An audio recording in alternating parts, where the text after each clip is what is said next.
Alvin, ang sundalo. Credit to the author. 3,219-26. Ang mga pangalan po na nandito ay galing sa mga name generator. Kung meron man pagkakatulad sa mga pangalan ng tao o lugar at pangyayari, ito ay tunay na hindi sinasadya. Ang taong humiling kay Alvin na ibigay ang mga celestial fruit ay isang lalaking nasa katanghaliang gulang na nakasuot ng mahabang pilak na damit. Ang kanyang balat ay makinis na parang jade, at mayroon siyang kitang-kitang nunal sa kanyang noo. Isang pangunahing pangilin sa langit. Naramdaman ni Alvin ang cultivation base ng lalaking nasa katanghaliang gulang sa pamamagitan ng celestial origin energy ng lalaking nasa katanghaliang gulang na umaagos palabas ng kanyang katawan. Bahagya siyang ngumiti at sinabing, tingnan natin kung may kakayahan kang agawin ang mga celestial fruit na ito mula sa akin. Nagulat ang mga nanood nang makita nila kung gaano kawalang pakialam si Alvin. Tila hindi niya sineryoso ang Celestial Lord. Hindi ba't siya mismo ang naghuhukay ng sarili niyang libingan sa ganitong paraan? Tiningnan nila siya ng may kaawa-awang tingin. Paano nang ahas ang hari ng 10 direksyon na ito na kumilos ng ganito kabastos kay Elder Sunjun? Si Elder Sunjun ay hindi lamang elder ng Ganges Profound Sect, kundi isa rin siyang one basic Celestial Lord. Baliw ba ang batang ito? Naghahanap siya ng gulo. Malamig na kumislap ang mga mata ni Sunjun habang sinasabi niya, Brat, dahil gusto mo nang mamatay, ibibigay ko sa iyo ang hiling mo. Pagkatapos niyang magsalita, agad siyang kumilos. Gayunpaman, hindi niya ginamit ang kanyang celestial weapon. Sa kanyang palagay, ang isang simpleng 10-direction Celestial King ay hindi sulit gamitin ang kanyang celestial weapon. Swoosh! Swoosh! Swoosh! Si Sunjun, na nakaintindi sa batas ng hangin, ay sumugod patungo kay Alvin na parang bugzo ng hangin.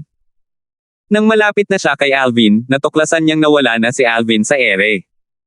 Ngumisi siya. Teleportasyon, kalaliman. Paano kung naunawaan mo na ang batas ng kalawakan? Madali kong maaabutan ang bilis mo. Ganoon ba?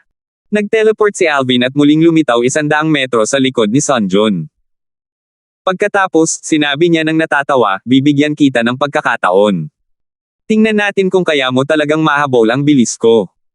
Sa ilalim ng mapagmasid na mga mata ng mga nakamasid, sinimulang habulin ni Sunjun si Alvin.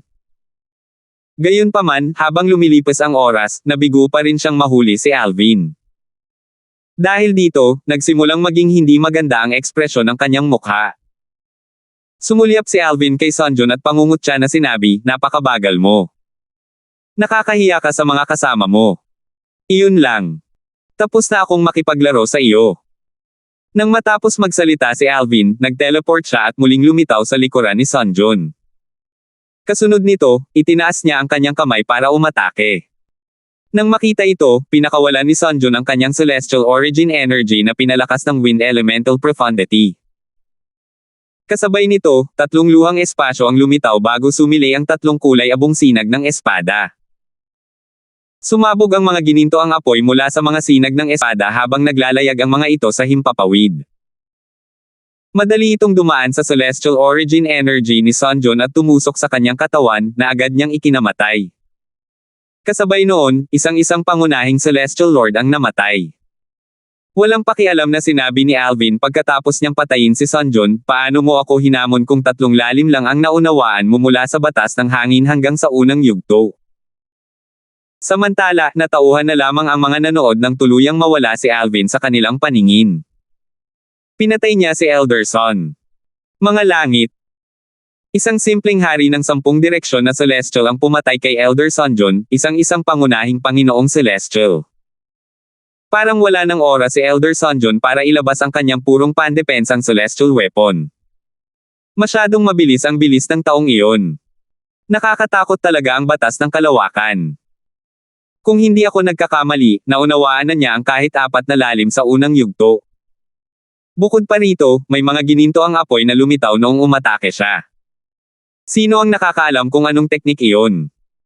Kahit pa ilabas ni Elder Sunjun ang kanyang celestial weapon, sa palagay ko ay hindi siya makakapantay sa taong iyon. Saan nanggaling itong 10 direksyon na hari ng langit? Sa tingin ko ay hindi ko pa siya nakikita noon.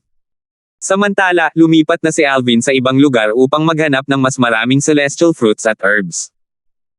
Bagamat hindi gaanong nakatulong sa kanya ang mga herbs, napakahalaga ng mga ito sa merkado. Kaya naman, nagpasya siyang mangolekta rin ng mga herbs. Bukod dito, kapag ang Chaos Divine Flame ay umunlad sa mas mataas na anyo, marahil, maaari na niyang simulan muli ang pagpino ng mga table tasks.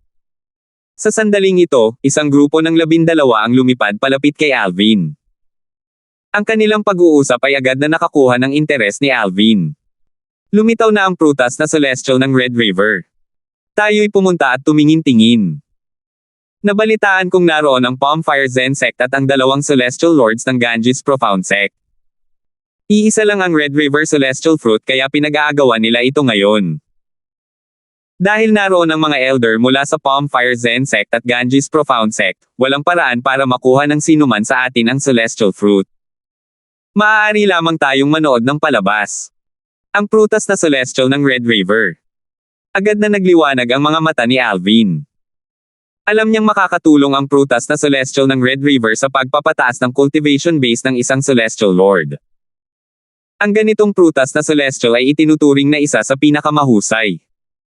Naisip niya, kung kakainin ni Tanya ang prutas na Celestial ng Red River, tiyak na magkakaroon siya ng malaking tagumpay sa kanyang cultivation base at magiging isang two-form Celestial Lord. Swoosh! Hindi nag-aksaya ng oras si Alvin at sinimulang sundan ang grupo ng mga tao. Di nagtagal, dumating si Alvin sa isang magandang lambak.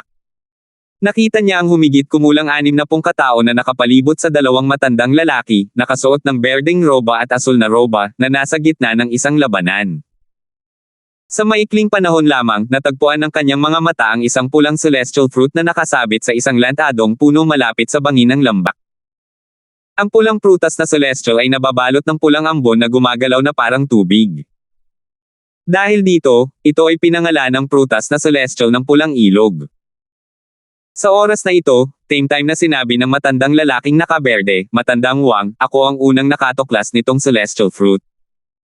Mawawala sa atin ang maraming celestial fruit kung sasayangin natin ang oras sa pag-aaway para sa Red River celestial fruit dito. Sumagot ang matandang lalaking nakaasul ng nakangiti, kung nag-aalala kang masayang ang oras mo, pwede mo akong ibigay ng direkta sa celestial fruit. Kaya balak mo akong kalabanan. Malamig na tanong ng matandang lalaking nakaberde. Tama iyan. Tingnan natin kung bumuti ang lakas mo kamakailan. Kung matatalo mo ako, natural na mapapasa iyo ang celestial fruit, sabi ng matandang lalaki na nakasuot ng asul habang nakapikit. Ngumisi ang matandang lalaking nakaberde. Hindi na niya napigilan ang sarili at sumugod patungo sa matandang lalaking nakaasul ng kasing bilis ng kidlat. Gayun din, ang lalaking nakasuot ng asul ay mabilis na lumapit sa matandang lalaking nakasuot ng berde. Naunawaan ng dalawang matandang lalaki ang batas ng tubig at ang batas ng apoy. Ang apoy at tubig ay mga elementong hindi magkatugma, at ang kanilang labanan ay lalong naging matindi. Samantala, nag-usap-usap ang mga nanood habang pinapanood ang pag-aaway ng mga matatanda. Bagamat nalilito na ang dalawang matanda, wala ni isa sa kanila ang nangahas na samantalahin ang pagkakataon at pitasin ang prutas na celestial ng Red River. Sa kanilang palagay, ang pagnanakaw ng prutas na celestial mula sa dalawang Panginoong celestial ay parang paghahanap ng kamatayan. Iniisip ko kung mas malakas ba si Elder Wang mula sa Palmfire Zen Sect o si Elder Qin mula sa Ganges Profound Sect. Nabalitaan kong matagal na silang magkaribal. Dati, tabla lang ang nauuwi sa mga laban nila. Mga dating magkaribal. Hindi nakakapagtaka na nag-away sila agad pagkakita nila. Kumislap ang mga mata ni Alvin habang pinapanood ang nakakatakot na labanan ng dalawang matanda. Whoosh! Swoosh! Sa isang kisap mata lamang, lumitaw si Alvin sa tabi ng Red River Celestial Fruit. Tila walang inaalala, inabot niya ang kanyang kamay at pinipitas ang Red River Celestial Fruit bago ito itinago. Ang kanyang mga kilos ay matagumpay na nakakuha ng atensyon ng lahat. Maging ang dalawang matandang lalaking nag-aaway ay tumigil at tumingin sa kanya. Sunod-sunod na sigaw ng dalawang matandang lalaki. Bro, gusto mo na bang mamatay? Paano mo nagawang nakawin ang celestial fruit ko? Mamatay ka. Sabay na sumalakay ang dalawang matandang lalaki. Ang kanilang celestial origin energies ay sumugod na parang dragon ng tubig at dragon ng apoy patungo kay Alvin. Nang-ahas lamang silang umatake ng walang pag-aalinlangan matapos nilang makitang naitapon na ni Alvin ang Red River Celestial Fruit. Kung hindi sana sila basta-basta umatake sa takot na masira ang Red River Celestial Fruit. Swoosh! Nang ang dragon ng tubig at ang dragon ng apoy ay isang hibla na lamang ang layo kay Alvin, siya ay naglaho sa kawalan. Nang makita ito, nagkagulo ang mga nanood. Ito ang batas ng teleportation DPT ng kalawakan. Hindi lang yan. Naunawaan na rin niya ito sa simula pa lang. Sino ang binata na nakasuot ng lila? Hindi pa ako nakarinig ng isang 10 direksyon na Celestial King na nakaintindi sa batas ng kalawakan na teleportation profundity hanggang sa unang yugto sa lugar na ito.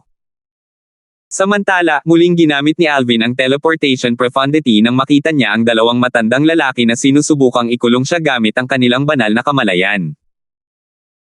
Isang 2 anyo ng Celestial Lord at isang 3 talento ng Celestial Lord, Tayako, hindi nila inakalang may isang taong may sapat na lakas ng loob na nakawin ang Celestial Fruit sa ilalim ng kanilang mga ilong, matapos mag-teleport ng 30,000 metro ang layo, tumigil sa paggalaw si Alvin.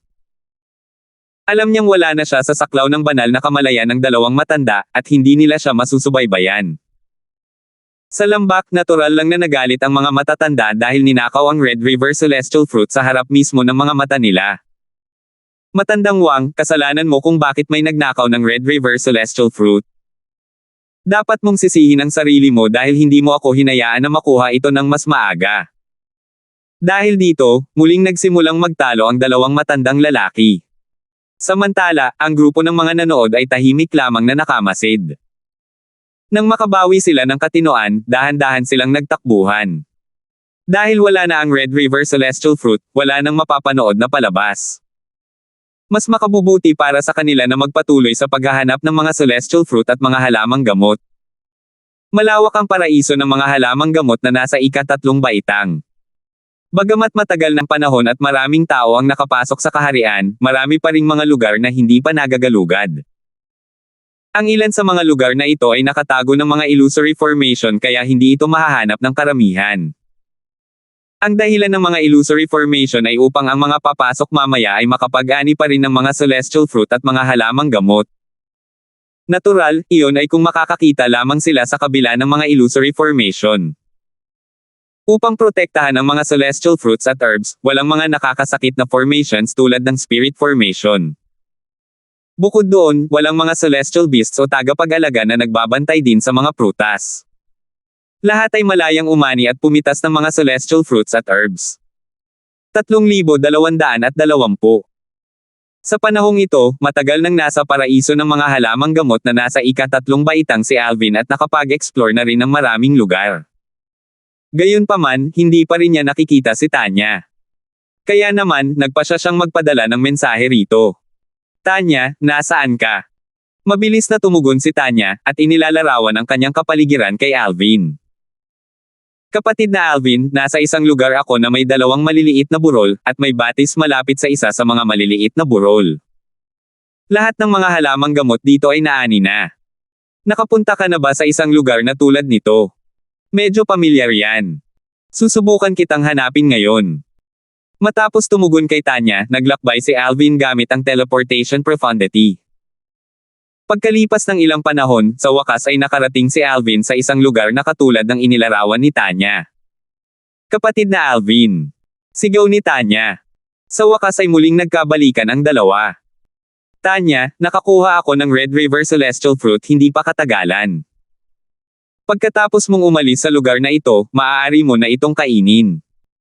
Sa oras na iyon, tiyak na makakalusot ka at magiging isang 2 anyo ng Celestial Lord sa maikling panahon, nakangiting sabi ni Alvin. Para bang mas masaya pa siya na naubos ni Tanya ang Celestial Fruit kaysa kung kakainin niya ito mismo. Kapatid na Alvin, nakalap ko na ang mahigit 12 Celestial Fruits na maaaring magpalakas ng cultivation base ng isang tao, tuwang-tuwa na sabi ni Tanya. Mahigit 12. Nagulat si Alvin. Kaunting celestial fruit lang ang nakuha niya, pero mahigit 12 pa ang nakuha ni Tanya. Nagtataka niyang tanong, Tanya, paano mo nakuha ang napakaraming celestial fruit? Nakakuha ako ng ilan mula sa ibang tao, at natagpuan ko ang iba sa mga lugar na nakatago sa ilalim ng mga illusory formations. Walang nakatukla sa mga lugar na iyon, tapat na sagot ni Tanya. Mga illusory formation. Hindi nakakapagtaka na nakakuha si Tanya ng napakaraming celestial fruit. Madali lang naman para kay Tanya na makita ang mga illusory formation. Sabi ni Tanya, kapatid na Alvin, lahat ng lugar na hindi nakatago sa mga illusory formation ay nalinis na. Dapat na lang nating hanapin ang mga lugar na nakatago sa mga illusory formation. Sige. Naglakad sina Alvin at Tanya sa ika-3 baitang na paraiso ng mga halamang gamot at natuklasan ang ilan pang mga lugar na nakatago sa ilalim ng mga illusory formations. Sa mga lugar na ito, lahat ng mga ito ay hindi nagagalaw maliban sa isa. Nalaman ni Alvin mula kay Tanya na ang mga illusory formation ay medyo maunlad. Natural lang para sa isang taong tulad ni Tanya, gaano man kaunlad ang isang illusory formation, madali niya itong makikita sa kabila. Sa pangunguna ni Tanya, nilampaso ng dalawa ang mga lugar at nakakuha ng maraming prutas sa langit at mga halamang gamot. Hindi ko inaasahan na ang mga lugar na ito ay may mga illusory formation. Sabi ni Alvin. Natuklasan niya na dalawa sa mga lugar na nadaanan niya kanina ay may mga illusory formation. Nang panahong iyon, hinanap niya ang lugar at wala siyang nakitang kakaiba. Sa tulong ni Tanya, ang dalawang pamilyar na lugar ay parang ibang mundo matapos mapaalis ang mga illusory formation. Kasabay ng pag-aani ni Alvin ng isa pang celestial fruit, isang malakas at maringal na boses ang umalingaw-ngaw sa hangin. Mayroon ka pang 3 oras bago magsara ang grade 3 medicinal herbs na ito. Ang boses ay napakaganda kaya't si Alvin ay napuno ng pagnanais na sambahin ito sa hindi maipaliwanag na paraan. Ang boses na ito, pag-aari ba ito ng emperador ng langit ng emperador ng Jade sa langit? Ang sikat na emperador ng Jade sa sinaunang mitolohiya ng mundo. Naisip ni Alvin sa sarili habang ang kanyang mga mata ay kumikinang ng maliwanag. Hindi niya maiwasang makaramdam ng tuwa nang maisip niya kung paano maaaring ang boses ay pagmamay-ari ng emperador ng Jade, isang maalamat na figure sa kanyang nakaraang buhay sa mundo. Siya ay ipinanganak at lumaki sa mundo, kung tutuusin. Ang lahat ng kanyang mga karanasan sa buhay na ito ay pagpapatuloy lamang ng kanyang nakaraang buhay. Kapatid na Alvin, dahil mayroon pa tayong 3 oras, tumingin-tingin tayo sa paligid para tingnan kung may iba pang mga lugar na nakatago sa ilalim ng mga illusory formations, mungkahi ni Tanya kay Alvin. Sige. Tumanggo si Alvin. Pagkalipas ng 1 oras, sa wakas ay nakahanap ang dalawa ng isa pang lugar na natatakpan ng isang illusory formation. Umalis lamang sila pagkatapos nilang anihin ang lahat ng celestial fruits at herbs sa lugar na iyon. Sa ngayon ay nakalap ko na ang mahigit 20 celestial fruits. Bukod sa mga celestial fruits na nakuha ni Tanya, mayroon din tayong halos 50 celestial fruits sa pagitan natin. Kinakalkula ni Alvin sa isip ang kanilang mga natamo. Mayroon pa tayong 2 oras. Iniisip ko kung makakakolekta tayo ng mahigit 50 celestial fruits sa panahong ito. Kung maririnig lang ng ibang tao ang iniisip ni Alvin, tiyak na magagalit sila. Malaki na ang maituturing na halaga kung makakakuha ka ng ilang celestial fruits, ngunit iniisip pa rin ni Alvin na mangolekta ng mahigit 50 celestial fruits. Di nagtagal matapos lisanin ng dalawa ang lugar na natatakpan ng isang illusory formation, isang maingay na sigaw ang umalingaw-ngaw sa hangin. Nako, ikaw pala. Lumingon si Alvin at nakita si Elder Wang ng Palmfire Zensek. Dati, inagaw niya ang Red River Celestial Fruit mula kay Elder Wang noong nakikipaglaban siya sa Celestial Lord ng Ganges Profound Sect. Bagamat si Elder Wang ay isang 3-talent Celestial Lord, hindi niya matalo ang 2-form Celestial Lord ng Ganges Profound Sect. Ito ay dahil nauunawaan niya ang batas ng apoy habang ang kanyang kalaban ay nauunawaan ang batas ng tubig, at simula nang likhain ang mundo, ang tubig ay palaging nagbabawal sa apoy. Sa sandaling ito, may isang matandang lalaki na nakatayo sa tabi ni Elder Wang. Nagtanong siya ng may pagtataka. Elder Wang, kilala mo ba siya? Elder Lanten, siya ang taong nabanggit ko kanina.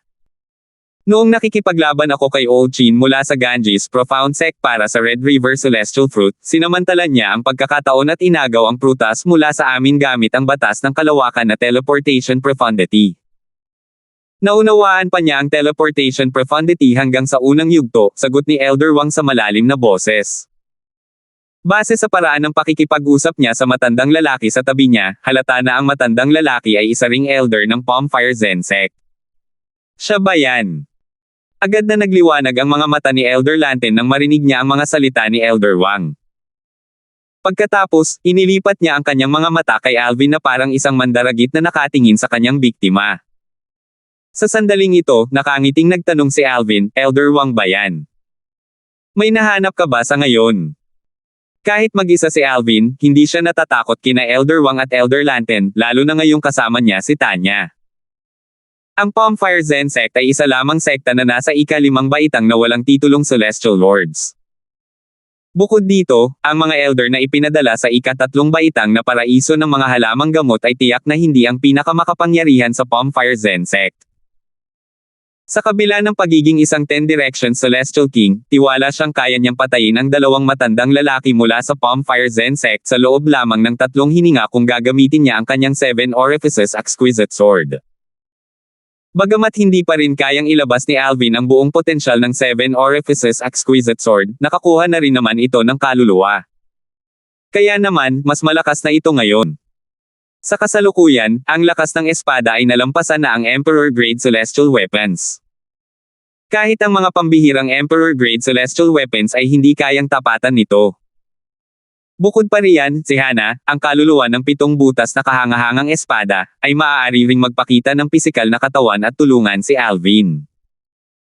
Bagamat wala pa siya sa tugatog ng kanyang lakas at hindi pa niya nababawi ang lahat ng kanyang pag-unawa sa batas ng pagkawasak dahil sa kasalukuyang cultivation base nito, kasing lakas pa rin niya ito. Nakipaglaban na siya kay Hana minsan 10 taon na ang nakalilipas, at ang kanilang laban ay natapos sa isang tabla. Dapat tandaan na noong panahong iyon, naunawaan na niya ang lahat ng lalim mula sa batas ng kalawakan hanggang sa unang yugto. Nang marinig ang mga salita ni Alvin, tumawa si Elder Wang ng Bonfire Zen sect bago nagtanong, ano? Pagnanakawan mo ba kami? Masyado kang mayabang para sa isang simpleng 10-direction Celestial King. Nako, kung alam mo kung ano ang pinakamainam para sa iyo, dapat mong ibigay sa akin ang Red River Celestial Fruit. Kahit na makatakas ka mula sa akin gamit ang iyong teleportation profundity ngayon, ginagarantiyahan ko na hindi hahayaan ng Bonfire Zen sect na masira ang bagay na ito kahit na umalis tayo sa lugar na ito. Ang kanyang boses ay naging nagbabanta sa huling kalahati ng kanyang mga salita. Tumakas. Tumawa si Alvin. May sinabi ba ako tungkol sa pagtakas? Ano? Huwag mong sabihing plano mo kaming kalabanan. Mapanghamak na sabi ni Elder Wang. Hindi sumagot si Alvin kay Elder Wang. Sa halip, humarap siya kay Tanya at sinabing, Tanya, kumuha ka ng isa, at ako naman ang kukuha. Ipaabot mo na lang sa kanila ang kanilang mga celestial fruit. Ang 2 elder mula sa Bonfire Zen sect ay nakatingin pa rin kay Alvin nang may paghamak ng kumilos sina Alvin at Tanya. Hindi nagtagal ay natalo na nila ang 2 elder. Kahit na matapos nilang ilabas ang mga royal grade celestial weapons, ramdam pa rin nila ang pressure at banta sa kanilang buhay. Samantala, mula simula hanggang katapusan, hindi ginamit nina Alvin at Tanya ang kanilang mga celestial na armas. Nawalan ng pag-asa ang 2 elder mula sa Bonfire Zen sect nang nakangiting sinabi ni Alvin, kung ayaw mong mamatay, ibigay mo ang lahat ng nakuha mo. Ang babaeng ito sa tabi ko ay bihasa sa mga ilusyon kaya ipinapayo ko sa iyo na huwag kang magloko. Sa oras na ito, ang 2 matatanda na nakasaksi sa lakas nina Alvin at Tanya, natural lang, ay hindi nang ahas na sumubok ng kahit ano kahit hindi sila binalaan ni Alvin. Alam nilang mamamatay na sana sila kung balak silang patayin ni Alvin. Ito ang mga celestial fruit na nakuha ko. Ito lang ang nakolekta ko. Taglay ang malungkot na ekspresyon sa kanilang mga mukha, ipinakita ng 2 elder mula sa Bonfire Zen sect ang lahat ng celestial fruits na kanilang nakuha kay Alvin. Ang tanging pampalubag loob nila ay hindi hiningi ni Alvin ang mga halamang gamot na kanilang nakolekta.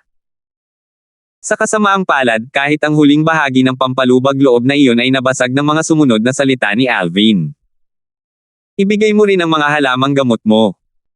Matapos iligpit ang mga celestial fruits at mga halamang gamot, aalis na sana sina Alvin at Tanya.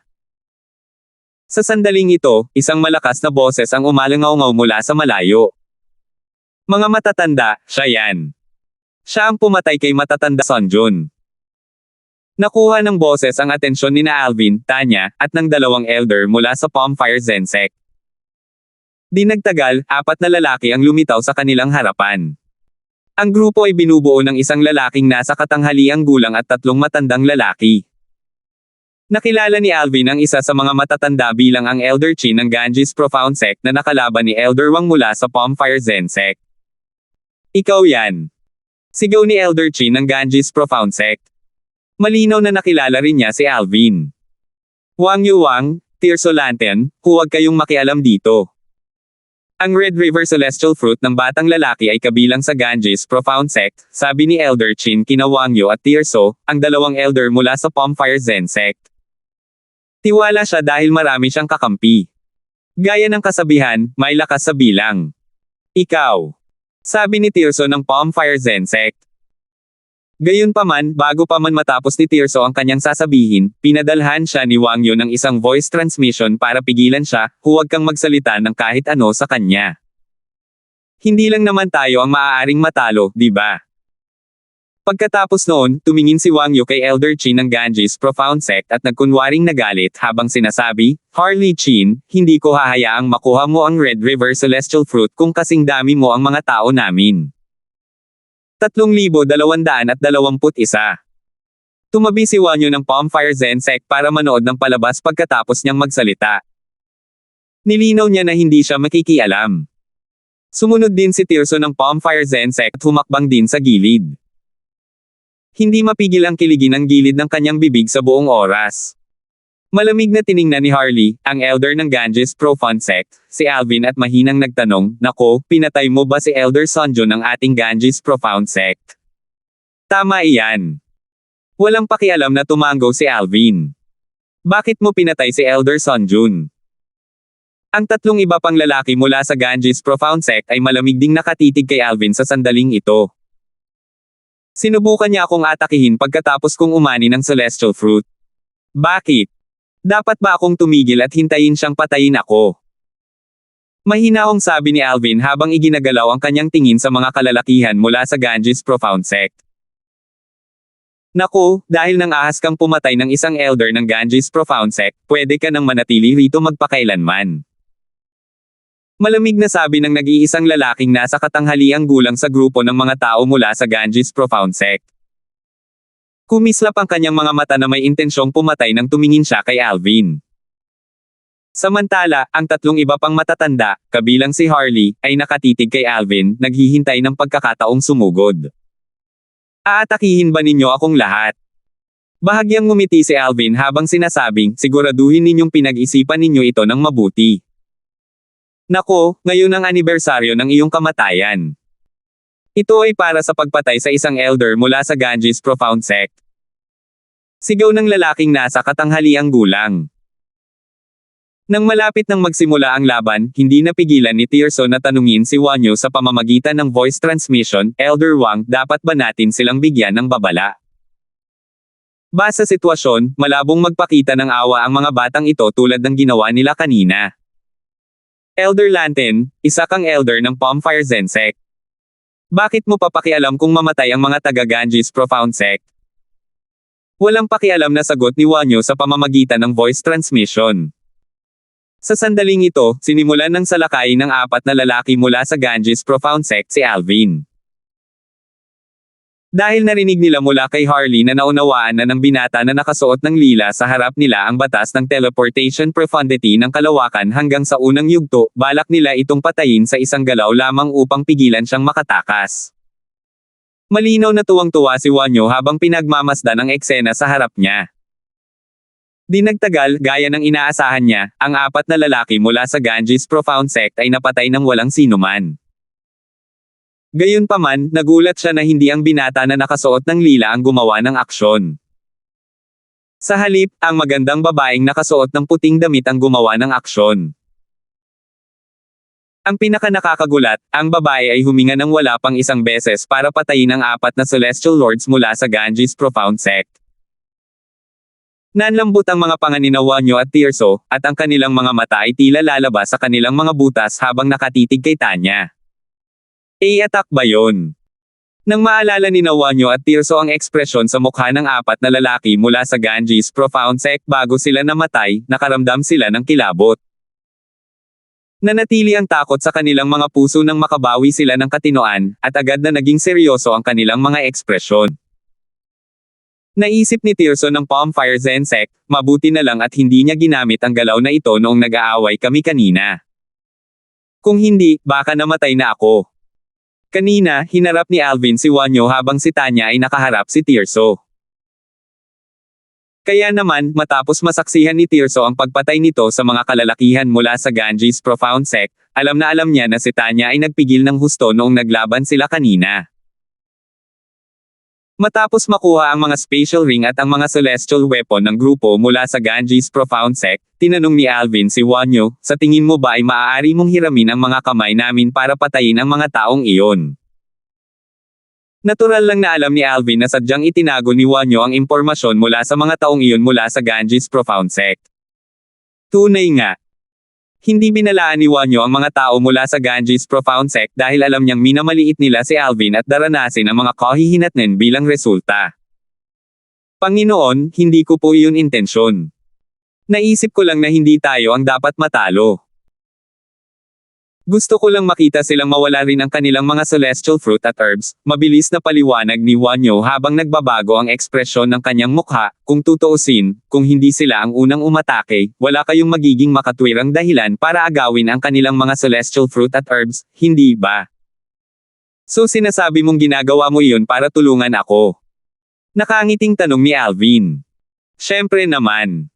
Tumanggaw si Wanyo nang may matuwid na ekspresyon sa mukha kahit na halatang nagsisinungaling siya. Kahit si Tirso na nakatayo sa tabi ni Wanyo ay hindi nakayanang panoorin ito. Hindi na tinukso ni Alvin si Wanyo. Sumigaw siya, Tanya, tara na. Wala nang gaanong oras na natitira bago magsara ang Grade 3 Medicinal Herb Paradise kaya gusto ni Alvin na gamitin ang anumang oras na natitira para maghanap ng mas maraming celestial fruits at herbs sa mga lugar na nakatago sa pamamagitan ng illusory formations. Pagkaalis ng dalawa, nakahinga ng maluwag sina Wanyo at Tirso.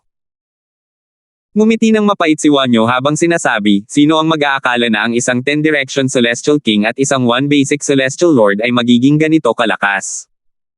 Pakiramdam ko ay nabuhay ako ng walang kabuluhan. Hindi lang ikaw ang nag-iisa. Nakakapanghina talaga ng loob kapag tinitingnan ko sila. Sagot ni Tirso nang may mapait na ngiti. Tunay na naging mabunga ang paglalakbay ni na Alvin at Tanya sa ika-3 baitang na paraiso ng mga halamang gamot. Ang mga celestial fruit na kanilang nakuha ay nagbigay ng kumpiyansa kay Alvin na magagawa niyang makalusot at maging isang pangunahing celestial lord sa loob ng susunod na 30 taon. Matapos umalis ni na Alvin at Tanya sa ika-3 baitang na paraiso ng mga halamang gamot, bumalik sila sa lupain ng Snow Horizon Celestial Sect sa halip na sa Glacier Valley. Ito ay dahil ang mga bentahe ng pagtatanim sa Glacier Valley ay hindi maihahambing sa mga benepisyo mula sa mga celestial fruit na kanilang nakuha. Bukod dito, mas gusto ni Tanya ang manatili sa lupain ng sekta kaysa sa manatili sa Glacier Valley. Dumating at lumipas ang tagsibol. Mabilis na lumipas ang panahon. 20 taon ang lumipas sa isang kisap mata. Sa sandaling ito, si Tanya ay naging isang 3-talent Celestial Lord. Sa kabilang banda, si Alvin ay hindi pa nagiging isang pangunahing Celestial Lord. Bukod doon, wala na rin siyang nagawang anumang karagdagang pag-unlad sa pag-unawa sa batas ng kalawakan. Bukod sa space elemental profundity na hindi na mapapabuti, naunawaan ko na ang lahat ng lalim mula sa batas ng kalawakan hanggang sa unang yugto. Parang may kulang. Parang hindi ko maintindihan ang lalim hanggang sa mastery stage, naisip ni Alvin sa sarili. Sinubukan niyang intindihin ang lalim ng batas ng kalawakan hanggang sa mastery stage ngunit nabigo siya sa huli. Nadidismaya na si Alvin dahil sa kawalan ng progreso sa kanyang cultivation base. Hindi na kailangang sabihin pa, lalo pa siyang nadidismaya ng wala ring progreso sa kanyang pag-unawa sa batas ng kalawakan. Alam ng Chaos Divine Flame ang mga inis ni Alvin kaya ipinaliwanag nito, imposible para sa isang taong nasa ibaba ng yugto ng isang Celestial Lord na maunawaan ang lalim ng antas ng mastery. Kailangan mong maging isang 1 basic Celestial Lord kahit papaano para maunawaan ang lalim ng antas ng mastery. Naliwanagan si Alvin sa mga salita ng Chaos Divine Flame, ngunit hindi nito naibsan ang kanyang pagkadismaya. 10 taon na lang ang natitira bago magbukas ang Genius Secret Realm. Umaasa na lang ako na magkaroon ng tagumpay sa loob ng 10 taong ito. Sa puntong ito, sa kabila ng kawalan ng pag-unlad, si Alvin ay halos kapantay na ng isang tagumpay at pagiging isang One Basic Celestial Lord. Ang kanyang sitwasyon ay katulad ng sitwasyon ni Tanya noong umalis sila sa Spirit Overarching Heaven. Sa paglipas ng panahon, ang kanyang cultivation base ay sa wakas ay bumuti. Habang iniisip ito, napaisip siya ng may kapaitan, kaya ba ibig sabihin nito ay ang tanging magagawa ko na lang ay maghintay. Sa huli, nagpa siya si Alvin na muling umalis sa Snow Horizon Celestial Sect upang maglakbay. Naisip niya, marahil, na magkakaroon siya ng kaliwanagan habang naglalakbay na magbibigay daan sa kanya upang makalusot. Sa kasamaang palad, lumipas ang mga taon, ngunit ang tagumpay ni Alvin ay hindi natagpuan. Ang henyo na lihim na kaharian ng teritoryo ng Darkland na nagbubukas kada 1,000 taon ay sa wakas ay magbubukas na sa susunod na taon. 1 taon na lang ang natitira sa akin. Habang papalapit ang araw ng pagbubukas ng Genius Secret Realm, nararamdaman din ni Alvin ang pagtaas ng pressure. Ang pagpasok niya sa Genius Secret Realm ay nakasalalay sa kanyang pagpasok at pagiging isang Celestial Lord. Ang pagbubukas ng Genius Secret Realm ay isang malaking kaganapan sa teritoryo ng Darkland. Maraming puwersa sa teritoryo ng Darkland ang magpapadala ng kanilang mga batang henyo sa lihim na kaharian. 1 taon na lang ang natitira bago ang pagbubukas ng Genius Secret Realm, ubod na ito ng ingay sa buong teritoryo ng Darkland. Matagal na panahon na rin mula nang makita natin ang isang mahiwagang henyo mula sa mga Grade 1 na puwersa sa Genius Secret Realm. Sa nakalipas na 10,000 taon, ang mga batang henyo mula sa mga Grade 1 na puwersa ay nakakuha ng atensyon sa lihim na kaharian. Bagamat may ilang natatanging mahiwagang henyo mula sa mga Grade 1, hindi sila maihahambing sa mga mula sa mga Grade 1 na puwersa. Hindi naman nakakagulat yan. Ang mga batang henyo na iyon ay maingat na pinalaki ng mga puwersang kinabibilangan nila, at binigyan sila ng mas mahusay na mga mapagkukunan sa pagsasaka. Paano maihahambing ang mga grassroots prodigy sa kanila? Sapat na para sa mga batang ito na maging prodigy ang ma-recruit ng mga Grade 1 forces kung maganda ang performance nila sa Genius Secret Realm. Bukod sa pagiging lugar para sa mga batang henyo mula sa mga Grade 1 forces upang ipakita ang kanilang lakas at paghahanap ng mga kayamanan, ang Genius Secret Realm ay isa ring lugar para patunayan ng mga grassroots prodigies ang kanilang mga sarili. Tama iyan. Ang mga natatanging grassroots prodigies ay iimbitahan na sumali sa Grade 1 forces. Gayunpaman, sa nakalipas na 10,000 taon, 2 sectless cultivator lamang ang inimbitahan na sumali sa 3 pinakamakapangyarihang Grade 1 forces sa Darkland Territory. Sumali sila sa Ancient Phoenix Clan at sa Baller Clan ayon sa pagkakabanggit. Kung tungkol naman sa Thousand Tribulation Sword Sect, mahigit 10,000 taon na ang nakalipas mula nang magpaabot sila ng imbitasyon sa isang grassroots prodigy. Ang sinaunang angkan ng Phoenix, ang angkan ng Baller, at ang Thousand Tribulation Sword Sect ang 3 pinakamakapangyarihang puwersang nasa unang baitang sa teritoryo ng Darkland. Sinasabing ang kawalan ng isang namumunong may titulong Celestial Emperor sa teritoryo ng Darkland ay dahil sa 3 puwersang nasa unang baitang na ito.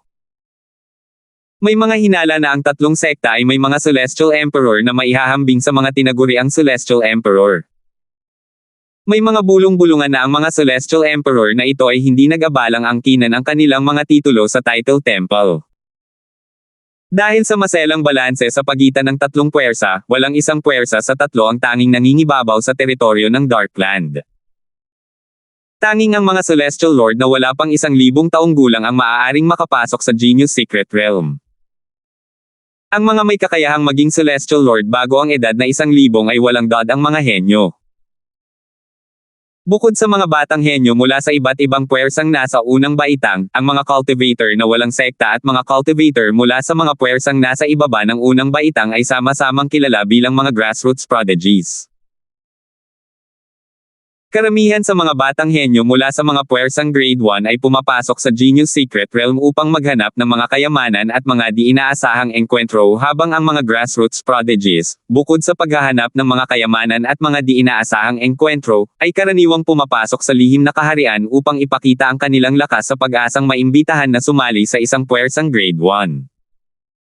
Bagamat may iba pang mga puwersang nasa unang baitang, karamihan sa mga kilalang tao sa bayan, natural lang, ay umaasang makakasama ang tatlong pinakamakapangyarihang puwersang nasa unang baitang sa teritoryo ng Darkland. Ang Ancient Phoenix Clan, ang Baller Clan, at ang Thousand Tribulation Sword Sect. Karamihan sa mga puwersang nasa unang baitang ay mangangalap ng mga disipulo pagkatapos mabuksan ang Genius Secret Realm. Gayunpaman, sa nakalipas na 10,000 taon, sa tatlong pinakamalakas na puwersang nasa unang baitang sa teritoryo ng Darkland, ang sinaunang angkan ng Phoenix at ang angkan ng Baller ay tumanggap lamang ng tig-iisang grassroots prodigy. 3,222. Kadalasan, karamihan sa mga puwersang nasa unang baitang ay kumukuha ng mga disipulo sa pagbubukas ng Genius Secret Realm. Gayunpaman, sila lamang ang magkukusa upang kumuha ng mga tunay na natatanging mga prodigy ng mga mamamayan. Ang mga prodigy na ito sa mga mamamayan ay maaari ring sumali sa ilang puwersang nasa unang baitang nang walang imbitasyon, ngunit ang pakikitungo sa pagitan ng mga inimbitahan na sumali at ng mga kusang loob na sumali ay lubhang magkaiba.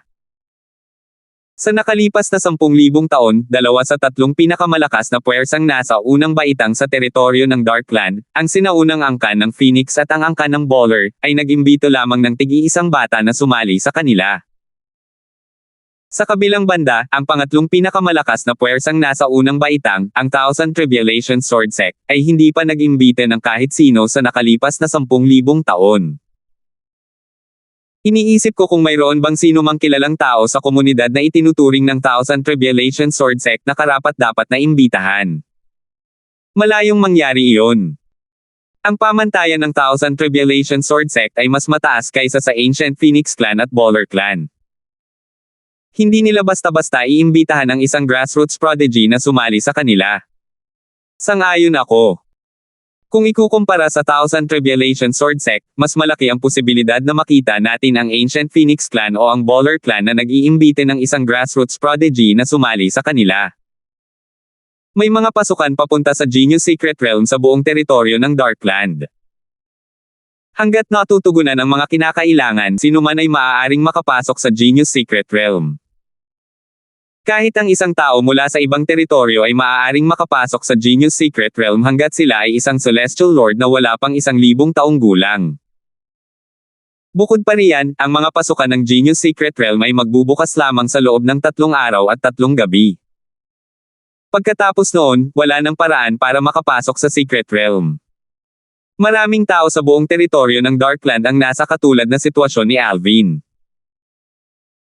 Ang kanilang mga cultivation base ay natigil sa isang 10-direction Celestial King, at kailangan lang nila ng isang pagtulak upang makalusot at maging isang Celestial Lord.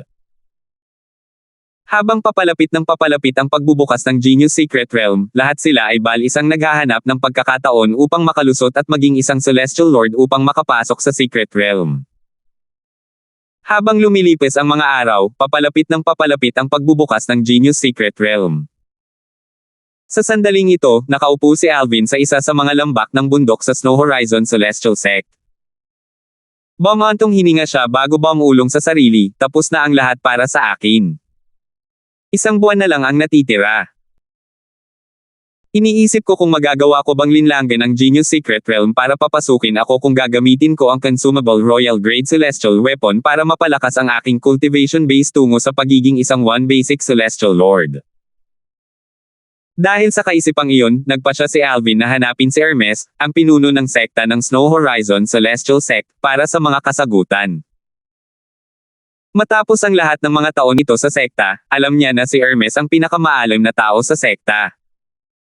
Sa katunayan, hindi naman kalabisan na sabihing si Hermes ang pinakamaalam na tao sa Hilagang Iceland. Matapos makinig sa tanong ni Alvin, sinabi ni Hermes, "Kagalang-galang na Elder, gagana ang iyong iminungkahi. Gayunpaman, sa palagay mo ba ay posible para sa iyo na hindi gumastos ng anumang enerhiya kapag nasa Genius Secret Realm ka na?" Tutal, ang iyong cultivation base ay mahuhulog habang mas maraming enerhiya ang iyong ginagamit. Sa oras na iyon kapag ang iyong cultivation base ay bumalik sa isang 10 direksyon na Celestial King, ikaw ay ililipat palabas ng lihim na kaharian. Maraming tao ang sumubok na umiwas sa mga patakaran gamit ang pamamaraang ito, ngunit lahat sila ay kalaunan ay inilipat palabas ng lihim na kaharian. Natahimik si Alvin nang marinig ang mga salita ni Hermes. Nang makitang tahimik si Alvin, nagbigay ng matapang na mungkahi si Hermes. Kagalang-galang na Elder, dahil mayroon kang isang consumable na Royal Grade Celestial Weapon, bakit hindi mo ito gamitin ngayon at subukang maging pamilyar sa cultivation base ng isang Celestial Lord? Marahil, bibigyan ka nito ng kaliwanagan na kailangan mo upang makalusot at maging isang one basic Celestial Lord. Gamit ang iyong kasalukuyang cultivation base, hindi sayang para sa iyo na gamitin ang consumable na Royal Grade Celestial Weapon. Agad na nagliwanag ang mga mata ni Alvin nang marinig ang mga mungkahi ni Hermes. Tama. Bakit hindi ko naisip ito? Hindi siya nagatubili at inubos ang huling nauubos na Royal Grade Celestial Weapon para pansamantalang mapataas ang kanyang cultivation base. Pagkatapos ng huling paggamit, unti-unting naglaho ang nauubos na Royal Grade Celestial Weapon. Sa sandaling ito, ang cultivation base ni Alvin, Celestial Origin Energy, at Soul Energy ay ang sa isang one basic Celestial Lord. Ganito pala ang pakiramdam ng maging isang pangunahing Celestial Lord. Huminga ng malalim si Alvin at inilubog ang sarili sa pakiramdam ng pagiging isang pangunahing Celestial Lord. Kasunod nito, nagpaalam si Alvin kay Hermes at bumalik sa kanyang patio sa lambak. Nang sumunod na buwan, nag-ingat si Alvin na huwag basta gamitin ang kanyang Celestial Origin Energy o Soul Energy sa takot na bumalik ang kanyang cultivation base sa pagiging isang 10-direction Celestial King. Sa ikalawang araw na bumukas ang Genius Secret Realm, isang malakas na tawanan ang umalangaw-ngaw sa lambak ng Snow Horizon Celestial Sect. Si Alvin, na nawalan na ng pag-asa na makalusot, ay sa wakas ay naging isang one basic Celestial Lord. Tulad ng sinabi ni Hermes, talagang natagpuan niya ang kaliwanagan na kailangan niya upang makalusot matapos gamitin ang nauubos na Royal Grade Celestial Weapon upang mapataas ang kanyang cultivation base. Binabati kita, kagalang-galang na Elder Alvin. Binati ni Wilmar, isa sa mga kataas-taasang Elder ng Snow Horizon Celestial Sect, si Alvin. Nasa lambak din siya kaya mabilis niyang natuklasan ang tagumpay ni Alvin. Tumango si Alvin bilang tugon kay Wilmar bago niya mabilis na ginaising si Tanya na umiintindi sa batas ng kalawakan. Tanya, nalagpasan ko na. Tara na. May pasukan papunta sa Genius Secret Realm malapit lang. Sa sandaling ito, mahigit isang araw na lang ang natitira bago magsara ang mga pasukan sa Genius Secret Realm. Mula sa kanilang kasalukuyang lokasyon, aabutin ng isang araw sina Alvin at Tanya para makarating sa pinakamalapit na pasukan. Bagamat marami pang natitirang oras bago magsara ang mga pasukan, si Alvin ay nagmamadali dahil sa kanyang pananabik. Natural lang na narinig ni Wilmar na nakatayo malapit sa kanya ang mga sinabi ni Alvin. Gulat niyang pinagmasdan sina Alvin at Tanya nang mawala sa kanyang paningin. Ang henyo na lihim na kaharian. Ibig sabihin, ang dalawang iginagalang na nakatatanda ay wala pang ang 1,000 taong gulang. Natulala si Wilmar nang maalala niya ang lakas ni na Alvin at Tanya bago pa man sila maging mga Celestial Lord. Talagang maihahambing sila sa mga batang henyo mula sa mga puwersang Grade 1 sa Genius Secret Realm. Sa katunayan, sa palagay ko ay hindi maraming mga batang henyo mula sa mga puwersang Grade 1 ang makakapantay sa dalawang iginagalang na nakatatanda. Buo ang tiwala ni Wilmar kina Alvin at Tanya dahil nasaksihan niya ang kanilang lakas, kung tutuusin. Pagkatapos ng halos isang araw, sa wakas ay nakarating sina Alvin at Tanya sa isa sa mga pasukan ng Genius Secret Realm na pinakamalapit sa Snow Horizon Celestial Sect. Ang pasukan na ito ay nasa kalagitnaan ng isang matalim na bangin. Sa sandaling ito, maraming tao ang lumilipad sa ere sa labas ng pasukan. Malinaw na ang mga taong ito ay narito lamang upang tumingin o sumama sa kanilang mga kaibigan. Iilang tao lamang ang makikitang papasok sa pasukan. Nang dumating sina Alvin at Tanya, natural lamang na lahat ay namangha sa walang kapantay na kagandahan ni Tanya. Tanya, tara na. Hindi pinansin ni Alvin ang mga tao sa paligid. Hinawakan niya ang kamay ni Tanya at mabilis na inakay ito papasok sa pasukan. Kahit na nakapasok na ang dalawa sa Genius Secret Realm, ang mga tao sa labas ay hanga pa rin sa nakakagulat na kagandahan ni Tanya. Ito ba ang Henyo Secret Realm? Nagdilim ang paningin ni Alvin bago ito muling lumiwanag. Natuklasan niya na siya at si Tanya ay nakatayo sa itaas ng isang marangel na gusali sa sandaling ito. Nakikita rin nila ang ibang mga taong nagkukumpulan sa paligid ng gusali. Tanya, tingnan natin doon. Nakita ni Alvin ang isang matayog na tuktok ng bundok sa di kalayuan. Natuklasan niyang maraming tao rin ang papunta sa direksyong iyon. Hindi nagtagal at naabutan ni na Alvin at Tanya ang isang grupo ng mga taong patungo sa matayog na bundok. Sa oras na ito, maraming tao ang nakapansin kay Tanya. Maraming lalaki ang nabighani sa kanyang kagandahan, at ang kanilang mga ekspresyon ay namutla nang makita nilang hawak niya ang kamay ni Alvin. Ang kanilang mga mata ay puno ng inggit at selos nang tumingin sila kay Alvin. Isang matipunong lalaking nasa katanghaliang gulang ang nagsalita ng may pagkamangha, bihira para sa isang babaeng celestial na makapasok sa Genius Secret Realm. Isa pa, napakaganda niya. Sayang at nabibihag na siya. Nang marinig ito, isang binata na tila babaero ang nakangiting nagsabi, hindi mahalaga. Maaari mong agawin ang babaeng iyon kung malakas ka. Isa pang binata na nakatayo malapit ay pangungutyaring sumagot, puro salita lang kayo pero walang gawa. Bakit hindi ninyo subukan? Sa kabila ng kanilang mga sinabi, walang sino man ang nagdulot ng anumang gulo. Tutal, ang mga may kakayahang makapasok sa Genius Secret Realm ay lubos na mahuhusay. Marahil, bukod sa ilang mga batang henyo mula sa mga puwersang nasa unang baitang, walang sino man ang basta na lamang mag-uudyok sa sino man dito. Tutal, hindi nila matiyak kung ang taong iyon ay mas malakas kaysa sa kanila. Sa sandaling ito, isang binata malapit kay Alvin ang bumantong hininga, ang Genius Secret Realm ay wala pang 3 araw na bukas. Iniisip ko kung mayroon bang mga henyo mula sa Grade 1 forces ang nakarating na sa paanan ng Peak of Gravity. Kung mauuna sila, sa palagay ko ay wala akong pagkakataong makakuha ng magandang ranggo. Tuktok ng grabidad. Kumislap ang mga mata ni Alvin habang nakatingin sa matayog na bundok kung saan tila patungo ang lahat. Matapos makinig sa mga usapan sa paligid niya, sa wakas ay nalaman ni Alvin ang tungkol sa Peak of Gravity. Ang Peak of Gravity ay isang bundok kung saan ang grabidad ay lalong lalakas at lalakas habang mas mataas ang inaakyat. Mayroong 79 na Peaks of Gravity sa Genius Secret Realm. Malaya ang lahat na hamanin ang alinman sa mga peak. Gagantimpalaan ang isa kapag naabot niya ang isang tiyak na taas.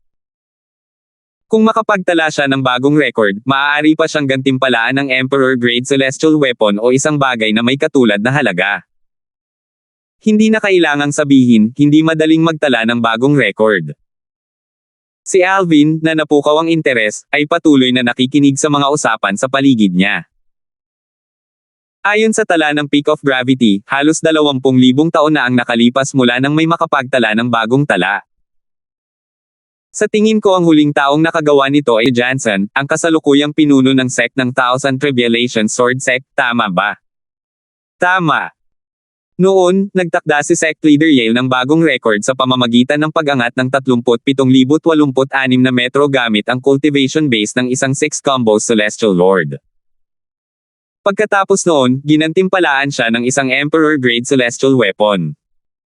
Kung hindi ako nagkakamali, ang pinakamagandang resulta sa nakalipas na 10,000 taon ay mahigit ng kaunti sa 30,000 metro ang taas, tama ba? Kahit na iyon ay malayo pa rin sa record ni Sect Leader Yale. Hindi naman ordinaryong tao si Sect Leader Yale ng Thousand Tribulation Sword Sect. Kasinlakas siya ng mga powerhouse ng mas lumang henerasyon sa Thousand Tribulation Sword Sect kahit na siya ang pinakabata sa kanila. 3,223. Si Sect Leader Jansen Yale ng Thousand Tribulation Sword Sect ay isang 6-combo Celestial Lord bago pa man siya umabot sa edad na 1,000. Sa pamamagitan ng mga pag-uusap sa kanyang paligid, nalaman ni Alvin na ang sect leader ng Thousand Tribulation Celestial Sect, isa sa 3 pinakamakapangyarihang Grade 1 forces sa Darkland Territory, ay isang prodigy. Buong kumpiyansa niyang naisip, batay sa hindi masisirang record na kanyang iniwan, ang kanyang pag-unawa sa batas ay tiyak na pambihira rin. Pagkaraan ng ilang sandali, sa wakas ay narating na ni Alvin ang matayog na bundok, isa sa mga peaks of gravity sa Genius Secret Realm. Sa sandaling ito, mahigit 30 tao ang nagtitipon sa paanan ng bundok. Mukhang maraming tao ang kwalipikadong makapasok sa Genius Secret Realm. Nalaman ni Alvin kanina na mayroong 79 na peaks of gravity sa Genius Secret Realm. Sa peak of gravity pa lamang na nasa harap niya ay mahigit 30 tao na ang nagtitipon sa paligid nito sa sandaling ito. Marami pang tao ang papunta rito. Batay dito, makikita na maraming tao ang nakatugon sa mga kinakailangan upang makapasok sa Genius Secret Realm. Patuloy na naisip ni Alvin, sa pangalawang pag-iisip, hindi naman nakakagulat. Bagamat bihira ang mga Celestial Lord na wala pang 1,000 taong gulang, napakalawak ng Darkland Territory. Hindi dapat magkulang ng mga henyo sa teritoryo. Bukod dito, ang Genius Secret Realm ay hindi lamang para sa mga tao ng Darkland Territory. Maaari ring makapasok ang mga tao mula sa ibang teritoryo. Ang teritoryo ng Darkland ang tanging teritoryo na walang tinaguri ang Emperador ng Langit na namumuno dito. Ang de facto na pinuno ng teritoryo ang 3 pinakamakapangyarihang puwersang grade 1 sa teritoryo. Dahil dito, nagkaroon ng matinding tensyon sa pagitan ng mga puwersang grade 1. Minsan, kapag nagkikita ang mga miyembro ng puwersang grade 1 sa labas, nakikipaglaban pa sila hanggang kamatayan. Ito rin ay itinuturing na isang paraan para magkaroon sila ng karanasan sa pakikipaglaban. Iniisip ko kung darating si Jude. Hindi maiwasan ni Alvin na maalala si Jude na pinaghatian niya ng Heaven Sacrificial Divine Fruit sa Equal Heaven Territory. Si Jude ay nagmula sa lupain ng banal na alay. Masasabing ipinanganak siyang may katsarang pilak sa kanyang bibig. Dahil nagkaroon ng malaking tagumpay si Alvin at naging isang Celestial Lord, naisip niya na dapat sana ay naging isang Celestial Lord din si Jude. Samantala, ang atensyon ng mga tao sa paanan ng tuktok ng grabidad ay nakatuon kay Tanya dahil sa kanyang walang kapantay na kagandahan. Nang may marinig na boses sa hangin ay saka lamang nalipat ang atensyon ng lahat mula sa kanya. Tingnan mo. Si Yusuf ng Thousand Hands Devil Sect ito. Umaakyat na siya sa peak of gravity. Instinctively na tumangala si Alvin at nakita ang isang figure na umaakyat sa peak of gravity. Mula sa malayo, ang tuktok ng grabidad ay parang isang ordinaryong bundok. Gayunpaman, ngayong nasa paanan na siya ng bundok, nakita ni Alvin ang maraming baitang patungo sa tuktok. Ang taas sa pagitan ng mga baitang ay humigit kumulang 10 metro. Mabilis na umakyat ang itim na figure sa hagdan. Sa isang kisap mata lang, nakaakyat na siya ng 1,000 baitang. Sa madaling salita, nasa 10,000 metro na siya sa ere. Hindi alam kung sinasadya ito, ngunit ang mga ulap sa Genius Secret Realm ay 30,000 metro sa ibabaw ng lupa. Kailangang umakyat ng 3,000 baitang para maabot ang mga ulap. Nangangahulugan ito na ang itim na figure ay nakaakyat na ng sangkatlo ng distansyang iyon. Si Yusuf York. Siya ang prodigy mula sa Thousand Hands Devil Sect na isang 4 phenomena Celestial Lord na wala pang 1,000 taong gulang. Tama. Nakilala ko na siya minsan. Walang duda na siya nga ang taong iyon. Si Yusuf ay kabilang sa 3 nangungunang prodigy na wala pang 1,000 taong gulang sa Thousand Hands Devil Sect. Iniisip ko kung paano siya makakarating dito. Ang Genius Secret Realm ay nagbubukas kada 1,000 taon at tanging ang mga Celestial Lord na wala pang 1,000 taong gulang lamang ang pinapayagang makapasok. Ibig sabihin, ito ang unang beses na makapasok ang lahat dito. Sa mga batang prodigy na nasa unang baitang na wala pang 1,000 taong gulang, halos hindi makapasok sa upper middle tier si Joseph. Hindi pa naririnig ni Alvin ang tungkol kay Joseph ng Thousand Hands Devil Sect bago ito. Sa mga nakaraang taon, nanatili siya sa Snow Horizon Celestial Sect at walang pakialam sa mga bagay-bagay sa mundo. Dahil dito, hindi siya pamilyar sa mga batang prodigy mula sa mga puwersang nasa unang baitang. Nang marinig niya ang usapan sa kanyang paligid ay saka lamang niya nalaman na ang taong umaakyat sa peak of gravity ay si Joseph ng Thousand Hands Devil Sect. Tanya, Terena, tawag ni Alvin kay Tanya. Nakita niyang wala pang balak ang iba na umakyat sa peak of gravity. Magkahawak kamay na naglakad ang dalawa patungo sa hagdan ng tuktok ng grabidad. Nang makalapit sila sa hagdan, isang mahina ngunit malakas na puwersa ang naghiwalay sa kanila. Batay dito, malinaw na ang sarili nilang lakas lamang ang maaasahan para maakyat ang tuktok ng grabidad. Natural lang na nakakuha ng atensyon ng lahat ang mga kilos ni na Alvin at Tanya. Aakyat sila sa tuktok ng grabidad. Hindi maipaliwanag na masaya ako na nagkahiwalay na sila kahit hindi ko sila kilala. Napakaganda talaga ng babaeng yan. Normal lang na karamihan sa mga lalaki ay naiinggit sa kanya. Hindi lang ikaw yan. Masaya rin akong makita silang naghihiwalay. Para bang sina Alvin at Tanya ang nag-udyok sa kanila na kumilos, mahigit 10 tao ang sumunod at nagsimulang umakyat sa peak of gravity. Tara na. Tama. Ano pa ang saysay ng paghihintay? Dapat nating subukan ang ating lakas sa tuktok ng grabidad. Bukod pa rito, kung kaya mong umakyat ng lampas sa 20,000 metro, ipapakita ang pangalan mo sa lahat. Lalabas ito sa lahat ng 99 na tuktok ng grabidad. Totoo ba yan?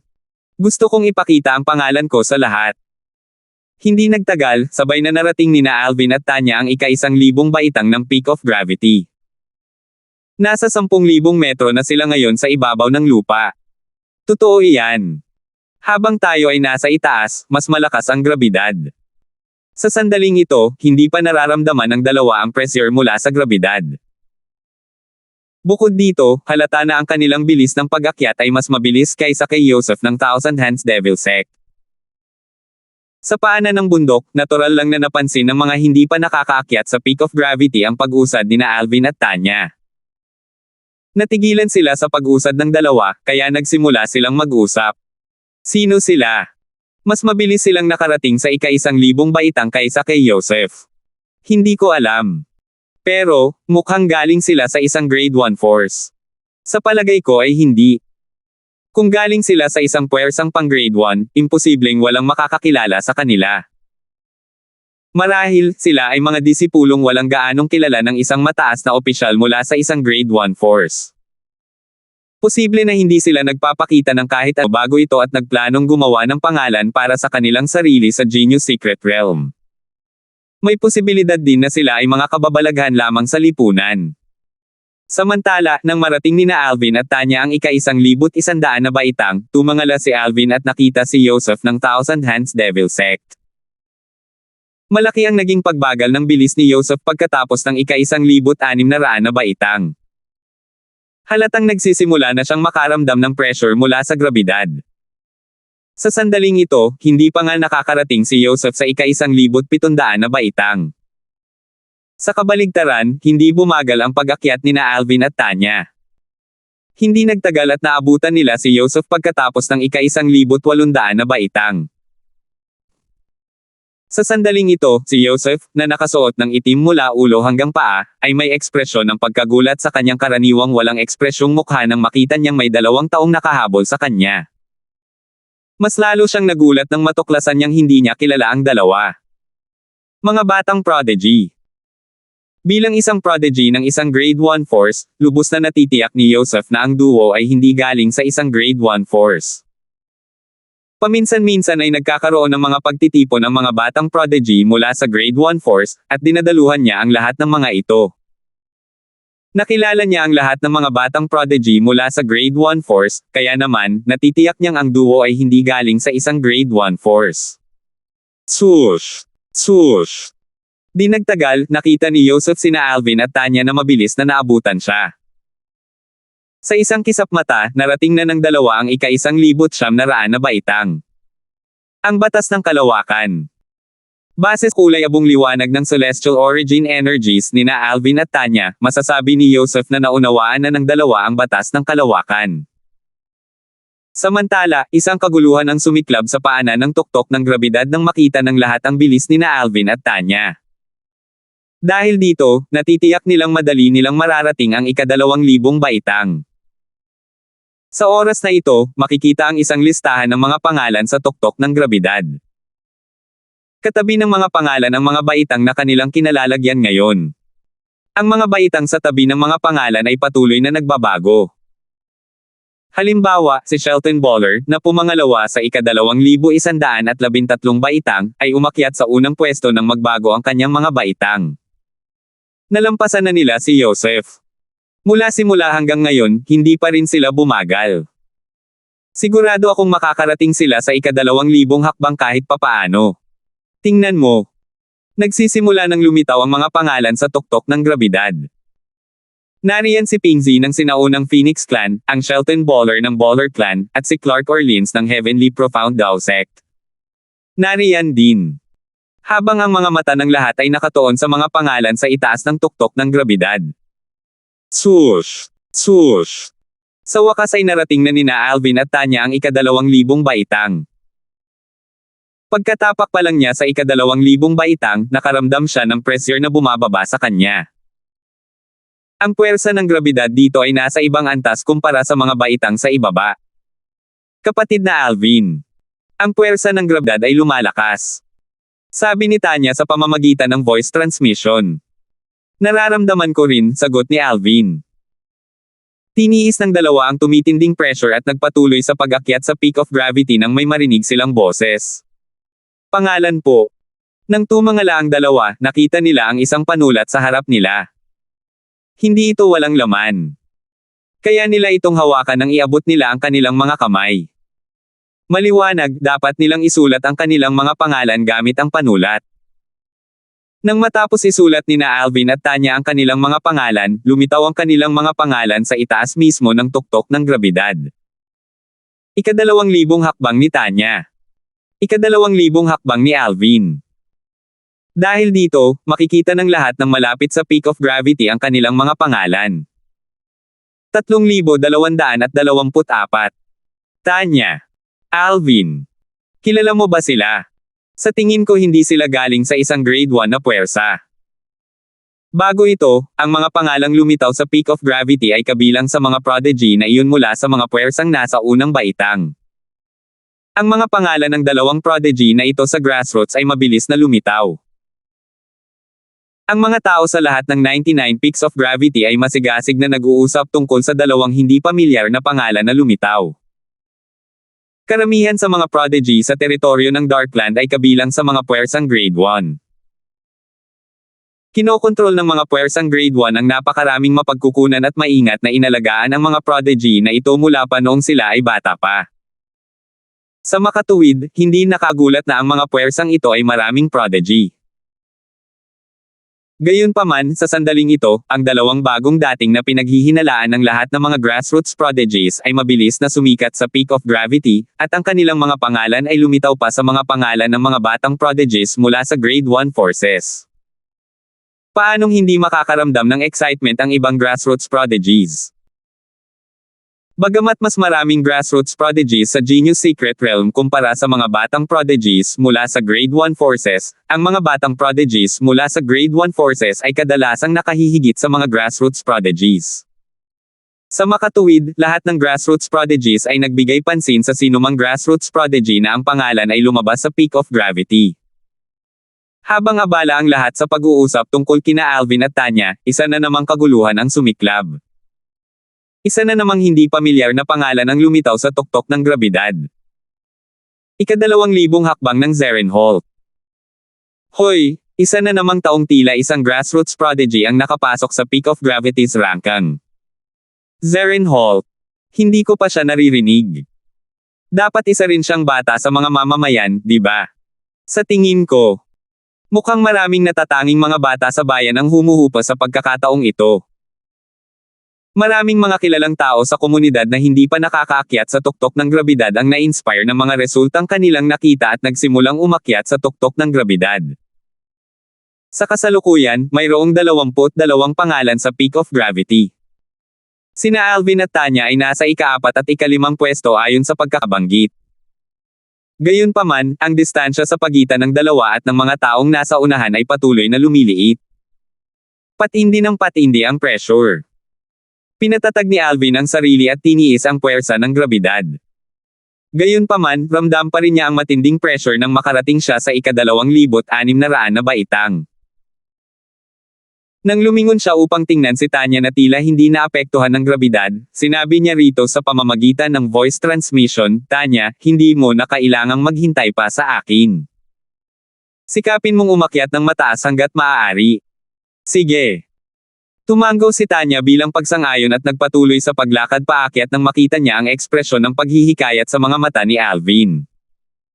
Hindi nagtagal at napunta si Tanya sa ikatlong pwesto at pangalawang pwesto. Kalaunan, napunta rin siya sa unang pwesto. Sa kasalukuyan, ang cultivation base ni Tanya ay mas mataas kaysa sa cultivation base ni Alvin, at ang kanyang pag-unawa sa batas ng kalawakan ay naabutan na si Alvin. Naunawaan na ni Alvin ang lahat ng lalim mula sa batas ng kalawakan hanggang sa unang yugto bago pa siya naging isang Celestial Lord. Gayunpaman, imposibleng maunawaan niya ang lalim hanggang sa antas ng pagiging dalubhasa bago siya naging isang Celestial Lord. Wala siyang pagkakataong gamitin ang Supreme Powerhouse Profundity upang maunawaan ang anumang lalim hanggang sa antas ng pagiging dalubhasa dahil kinailangan niyang pumasok sa Genius Secret Realm pagkatapos niyang maging isang Celestial Lord. Habang naglilinang si Alvin, nauunawaan ni Tanya ang batas ng kalawakan gamit ang Supreme Powerhouse Divinity. Dahil dito, matagumpay niyang naabutan si Alvin. Bagamat tumataas ang pressure, gamit ang aking lakas, dapat ay maaabot ko ang ika-3,000 na baitang. Nagpatuloy si Alvin at nagpatuloy sa pag-akyat. Mas mabilis ang kanyang bilis sa pag-akyat kaysa sa mga nauna sa kanya kaya hindi nagtagal ay narating niya ang ikatlong pwesto. Samantala, isa na namang kaguluhan ang sumiklab sa paanan ng lahat ng 99 peaks of gravity. Sus Mariosep. Si Tanya ang nasa unang pwesto. Nasa ika-2,932 baitang na siya ngayon. Maaabot ba niya ang ika-3,000 baitang? Base sa kanyang pagganap sa ngayon, tiyak na aanyayahan siya ng Ancient Phoenix Clan at ng Baller Clan na sumama sa kanila kahit na hindi niya maabot ang ika-3,000 na hakbang. Kung talagang maaabot niya ang ika-3,000 na hakbang, may posibilidad na maging ang Thousand Tribulation Sword Sect ay mag-imbite sa kanya. Magaling din si Alvin. Nasa ikatlong pwesto na siya. Ang dalawang taong ito ay talagang nagpapasaya sa mga grassroots prodigies na tulad natin. Tuwang-tuwa ang mga bata sa Genius Secret Reel sa pangyayaring ito habang ang ilan sa mga batang-bata mula sa mga puwersang grade 1 ay napahiya. Dahil dito, maraming batang-bata mula sa mga puwersang grade 1 ang nahikayat na umakyat sa peak of gravity. Bukod dito, ang kanilang bilis ay medyo mabilis din. Mukhang ito na ang katapusan ko. Naabot ko na ang limitasyon ko.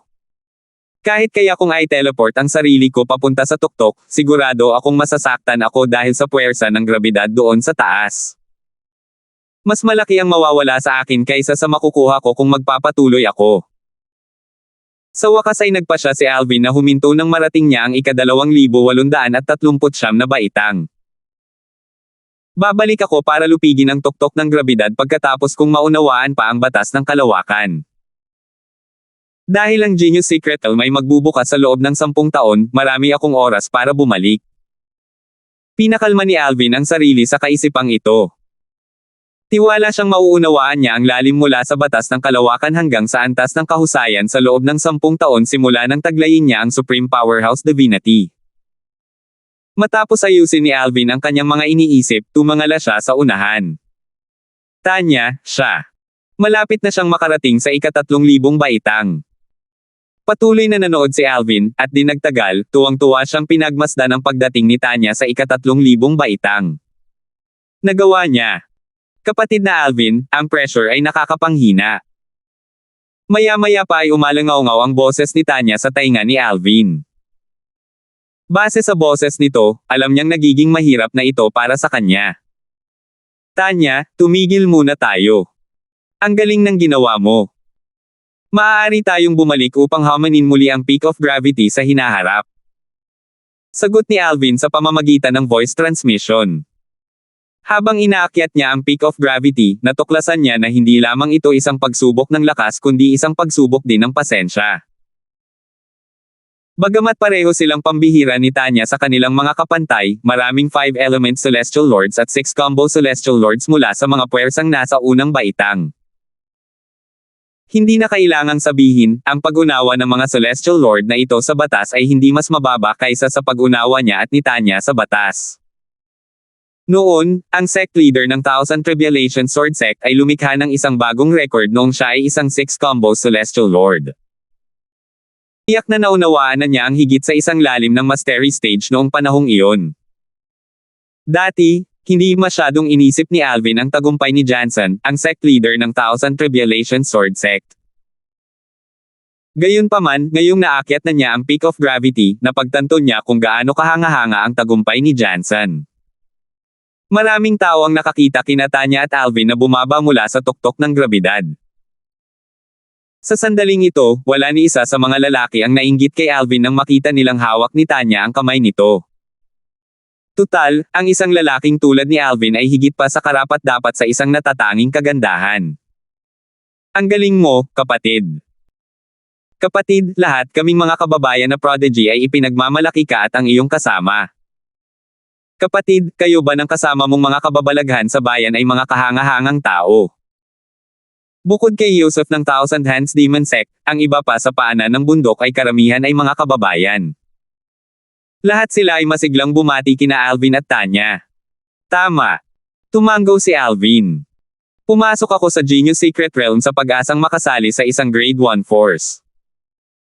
Dahil sa kakayahan mo, hindi dapat maging mahirap para sa iyo na makamit ang iyong layunin. Tama iyan. Mas lalong natuwa ang mga kilalang tao sa bayan nang kumpirmahin ni Alvin na sila ni Tanya ay mga kilalang tao sa bayan. Sa sandaling ito, si Joseph, ang batang mahiwagang nilalang mula sa Thousand Hands Demon Sect, ay lumapit kina Alvin at Tanya. Sinabi niya nang may magalang na ngiti sa kanyang mukha, interesado ka bang sumali sa aming Thousand Hands Demon Sect? Kung interesado ka, maaari kitang irekomende sa mataas na opisyal sa sekta. Alam ni Yusuf na kung makukumbansi niya ang dalawang kilalang prodigy sa harap niya na sumali sa Thousand Hands Demon Sect, malaki ang maitutulong niya sa sekta. Gayunpaman, alam niyang may posibilidad na tanggihan ng dalawa ang kanyang imbitasyon. Tutal, paano maihahambing ang Thousand Hands Demon Sect sa Ancient Phoenix Clan, Baller Clan, at Thousand Tribulation Sword Sect sa Dark Clan territory? Kung siya ang nasa sitwasyon nila, mas gugustuhin din niyang sumali sa isa sa tatlong pinakamakapangyarihang Grade 1 forces sa Darkland Territory. Magalang na tinanggihan ni Alvin ang alok ni Joseph. Nakangiti niyang sinabi, dahil ang Genius Secret Realm ay magbubukas sa loob ng 10 taon, plano naming maghintay muna bago kami gumawa ng anumang desisyon. Kapatid, ito ang aking Soul Pearl. Maaari mo akong kontaken anumang oras kung magbago ang iyong isip. Ako si Joseph, ang ikatlong personal na disipulo ng sect leader ng Thousand Hands Demon Sect. Iniabot ni Joseph ang isang Soul Pearl kay Alvin at iniwan ang mga salitang ito bago ito umalis. Tila hindi siya nadismaya sa pagtanggi ni Alvin. Sa sandaling ito, isang boses ang umalangaw-ngaw sa hangin. Tingnan mo. Malakas din ang batang prodigy na yan. Nakarating na siya sa ika-2500 baitang. Sapat lang yan para mapasama siya sa top 10 names. Instinctively na tumangala si Alvin at nakita ang pangalang lumabas. Zeren Holt. Base sa mga usapan sa paligid, nalaman niya na si Zeren Holt ay tila isang grassroots prodigy din. Naisip niya, hindi simple ang Zeren Holt na ito. Ha! Sa sandaling ito, natuklasan ni Alvin ang isang pangalan na mabilis na tumataas ang ranggo. Sa isang kisap mata lamang, naabutan siya ng pangalan. Napanatili ng taong iyon ang kanilang bilis matapos siyang maabutin at nagsimulang bumagal lamang sa ika-3,000 hakbang. Hindi lamang naabutan ng taong ito si Alvin, kundi naabutan din nila si Tanya. Napansin din ng mga tao sa paligid ang pangalan, kaya muling nagsimula ang kanilang diskusyon. Ito ay Kitty Flare. Si Kitty Flare ang nangungunang prodigy na wala pang 1,000 taong gulang mula sa Ancient Phoenix Clan. Kahanga-hanga. Nakakakilabot talaga ang bilis niya. Naabot niya ang ika-3,300 na baitang sa isang kisap mata lang. Gayunpaman, bumagal ang kanyang bilis. Mukhang mahihirapan siyang maabot ang ika-3,500 na hakbang. Sa pamamagitan ng mga talakayan sa paligid, nalaman ni Alvin na si Kitty ang nangungunang prodigy na wala pang 1,000 taong gulang sa Ancient Phoenix Clan. Higit sa lahat, si Kitty ay isang babae. Kitty, sinaunang angkan ng Phoenix. Kumusta na kaya si Irish ngayon? Hindi maiwasan ni Alvin na isipin si Irish, ang babaeng handang isakripisyo ang buhay niya para sa kanya. Tutal, katulad ni Kitty, si Irish ay nagmula rin sa sinaunang angkan ng Phoenix, at parehong babae ay may apelyido. 3,225. Nagkaroon ng kaguluhan ng marating ni Kitty ang ika-3,400 na baitang, at makuha ang pinakamataas na pwesto sa Peak of Gravity ranking. Maging ang mga umaakyat pa rin sa Peak of Gravity ay huminto upang tingnan ang kanyang pag-angat sa ranggo. Kitty 3,432 na hakbang. Kitty 3,433 na hakbang. Patuloy na umakyat si Kitty ng pataas. Habang tumatagal, ang kanyang bilis ay humina ng husto hanggang sa puntong kinailangan niya ng ilang hininga para lamang makaakyat sa susunod na baitang. Sa huli, huminto siya sa ika-3,462 na baitang.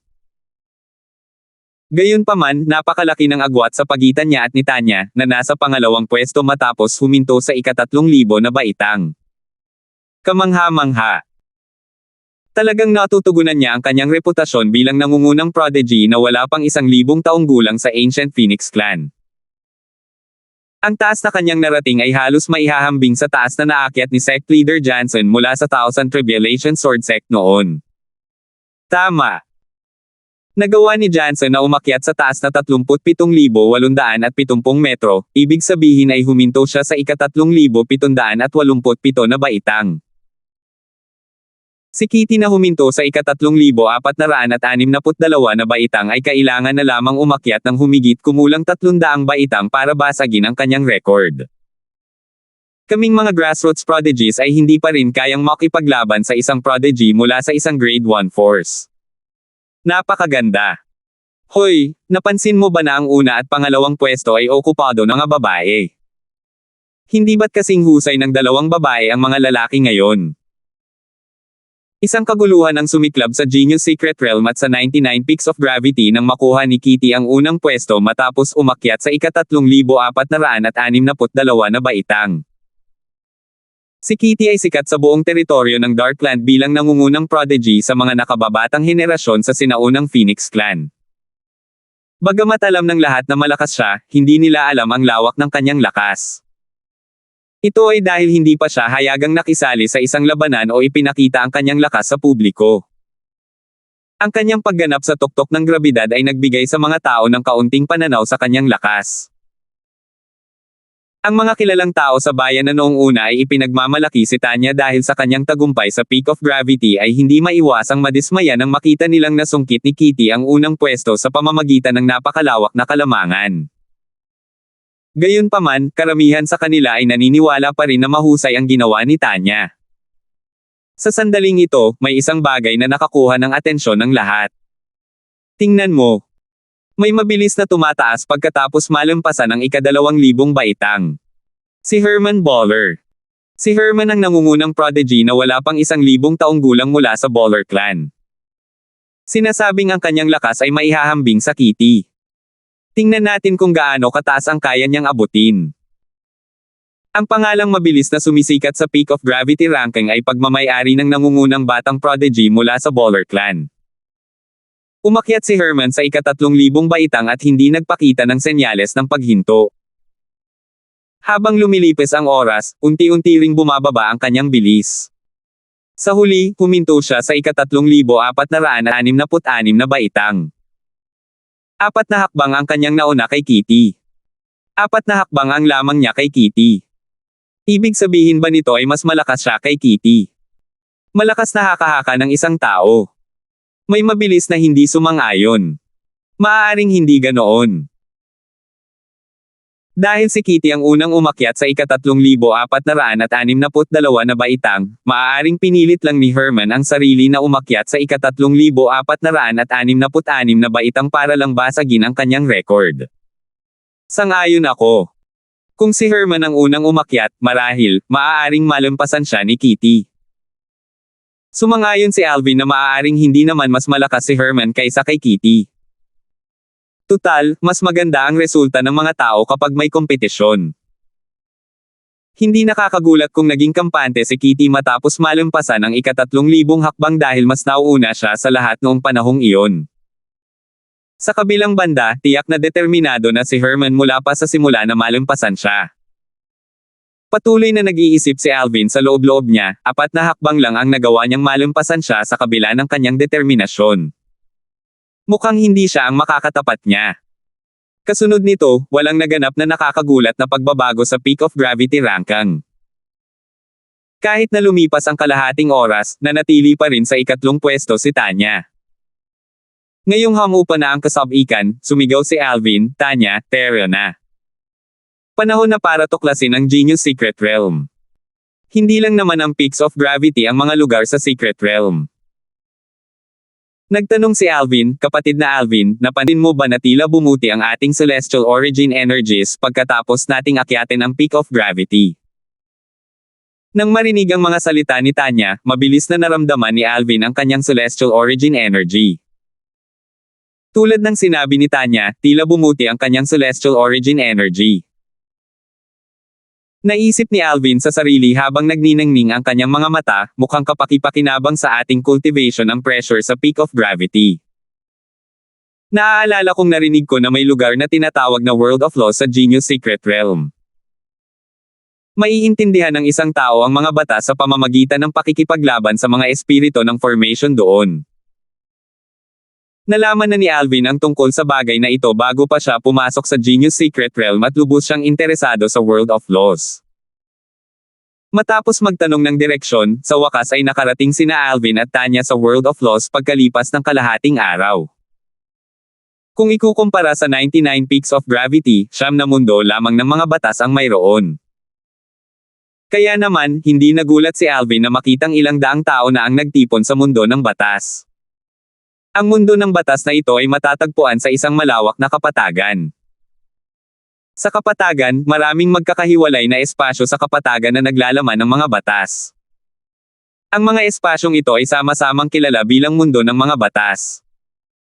Kapag nakapasok ang isa sa mga espasyo, lilito ang isang espiritu ng Formosayon. Ang lakas ng espiritu ng Formosayon ay nakasalalay sa cultivation base ng isang tao, at gagamitin nito ang parehong batas na naunawaan niya. Bukod pa riyan, ang karanasan sa pakikipaglaban ng espiritu ng Formosayon ay maihahambing sa isang Celestial Emperor. Dahil sa lahat ng mga kadahilanang ito, hindi gaanong maraming tao ang may kakayahang talunin ang mga espiritu ng Formosayon. Ang mga lumaban upang makabunot gamit ang mga espiritu ng Formosayon na ito ay itinuturing na namumukod tangi. Para naman sa mga nagawang talunin ang mga espiritu ng Formosayon, gagantimpalaan sila ng mundo ng mga batas. Bukod pa rito, i-aanonsyo ang kanilang mga pangalan kapag natalo na nila ang mga espiritu ng Formosayon. Sa pamamagitan nito, maaakit nila ang atensyon ng mga puwersang nasa unang baitang. Halimbawa, noong nakaraan, 2 prodigy sa grassroots ang inimbitahan na sumali sa Ancient Phoenix Clan at sa Baller Clan ayon sa pagkakabanggit matapos nilang talunin ang mga espiritu ng Formosayon. Napakaganda! Sa sandaling ito, isang binata na nakasuot ng berdadong damit na may masamang ekspresyon sa mukha ang lumapit kina Alvin at Tanya. Pinaypayan niya ang sarili gamit ang isang pamaypay na hinabi mula sa mga balahibo habang hinaharangan ang daanan ng dalawa. Hindi pinansin ng mukhang malas na binata si Alvin at tumingin kay Tanya habang nakangiting sinabi, "Ang pangalan ko ay Aaron. Ako ay mula sa Thousand Hands Devil Sect. Maaari ko bang malaman ang pangalan mo?" Hindi pinansin ni Tanya si Aaron. Hindi man lang siya nito tiningnan. "Takbo," sabi ni Alvin na may malamig na ekspresyon sa mukha. "Nako, kilala mo ba ako? Ang tatay ko ang pinuno ng sekta ng Thousand Hands Devil Sect. Paano mo ako nagawang kausapin ng bastos?" Sa wakas ay inilipat ni Aaron ang kanyang atensyon mula kay Tanya patungo kay Alvin. "Bibigyan kita ng pagkakataong iligtas ang iyong buhay. Lumuhad ka sa harap ko at yumuko ng 3 beses. Pagkatapos niyan, lumayo ka sa babaeng ito. Kung hindi, mamamatay ka rito." Pagkatapos magsalita ni Aaron, isang madilim na aura ang lumabas mula sa kanyang katawan na parang maitim na ulap at tinakpan ang araw. Natural lang na nakakuha ng atensyon ng lahat ang napakalaking kaguluhan. Ginugulo ba ng binata na nakasuot ng lilang damit si Aaron? Hindi lang isa si Aaron sa mga batang prodigy sa Thousand Hands Devil Sect, kundi siya rin ang nag-iisang anak ng pinuno ng sect. Sino ang binata na nakasuot ng lila? Hindi ko akalain na nang-ahas siyang hominin si Aaron. Di nagtagal, may isang nakasaksi sa nangyari kanina ang nagsabi, hindi naman ganoon. Hindi naman ginalit ng binata na nakasuot ng lila si Aaron. Si Aaron ang humanap ng gulo sa kanya. Sa mga batang prodigy mula sa Grade 1 Forces, ang rango ni Aaron ay nasa upper middle tier. Ang binatang nakasuot ng lilang damit na ito ay tila isang grassroots prodigy. Malas talaga siya. Maraming tao ang tumingin kay Alvin ng may simpatiya habang nag-uusap sila. Sa sandaling ito, habang magkaharap sina Alvin at Aaron, natigil sa isang confrontation, biglang kumilos si Tanya. Itinaas niya ang kanyang kamay, at isang kulay abong sinag ng espada ang lumitaw mula sa ere bago tumutok kay Aaron.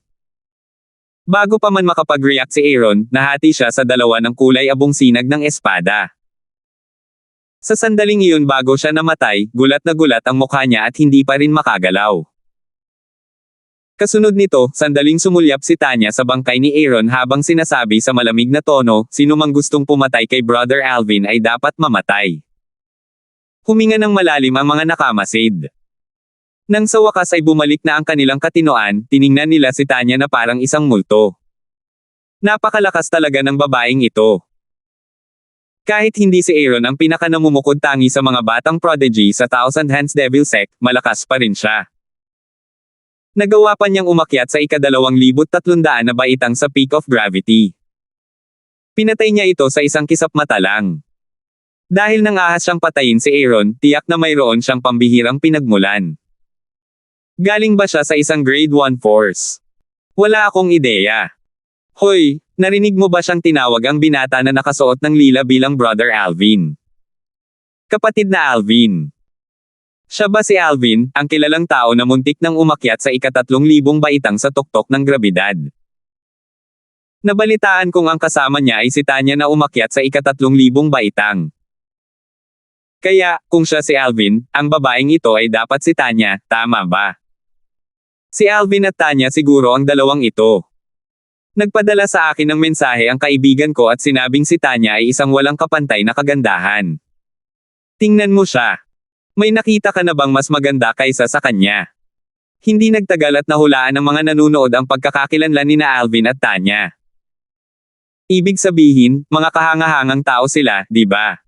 Saan nila nakuha ang lakas ng loob na patayin si Aaron? Ang pagpatay kay Aaron ay walang pinagkaiba sa pag-uudyok sa pinuno ng sekta ng Thousand Hands Devil Sect. Maliban na lang kung makakasali sila sa isa sa tatlong pinakamakapangyarihang puwersang nasa unang baitang sa teritoryo ng Darkland, mapapahamak sila. Bagamat mahusay ang kanilang ipinakitang pagganap sa ngayon, hindi pa rin sapat ang kanilang lakas para makuha ang atensyon ng mga Grade 1 na puwersang iyon. 3,226. Malakas si Aaron, ngunit wala siyang laban kina Alvin at Tanya. Ginamit ni Tanya ang kakaibang teknik para pamunuan ang mga inapo ng pangunahing Phantom Fox Clan para lituhin muna si Aaron. Bago pa man siya makabawi ng katinoan, napatay na siya nito. Marahil, hanggang sa sandaling mamatay siya, hindi niya alam kung ano ang nangyari. Napakapangahas talaga ng 2 taong ito. Umaarte sila na parang walang nangyari. Hindi nagtagal ay natuklasan ng mga nanunood na hindi nabahala ang dalawa sa pagkamatay ni Aaron. Sa ilalim ng mapagmasid na mga mata ng lahat, naglakad ang dalawa papunta sa isa sa mga espasyo sa World of Laws. Nakangiting sabi ni Alvin, Tanya, bakit hindi mo subukang hamanin ang espiritu ng formation? Kapag nanalo ka, i-aanonsyo ang pangalan mo, at gagantimpalaan ka rin. Medyo interesado ako sa gantimpala. Masunuring tumango si Tanya at pumasok sa lugar na naglalaman ng batas ng kalawakan. Taliwas sa mga espasyong naglalaman ng mga batas ng elemento, ang lugar na naglalaman ng batas ng espasyo ay walang laman. Sa katunayan, wala pang nakakapasok sa lugar na ito. Ang mga espasyong naglalaman ng mga batas ng elemento ang pinakasikat, kasunod ang mga espasyong naglalaman ng mga batas na hinango tulad ng batas ng hangin, batas ng kulog, at batas ng yelo.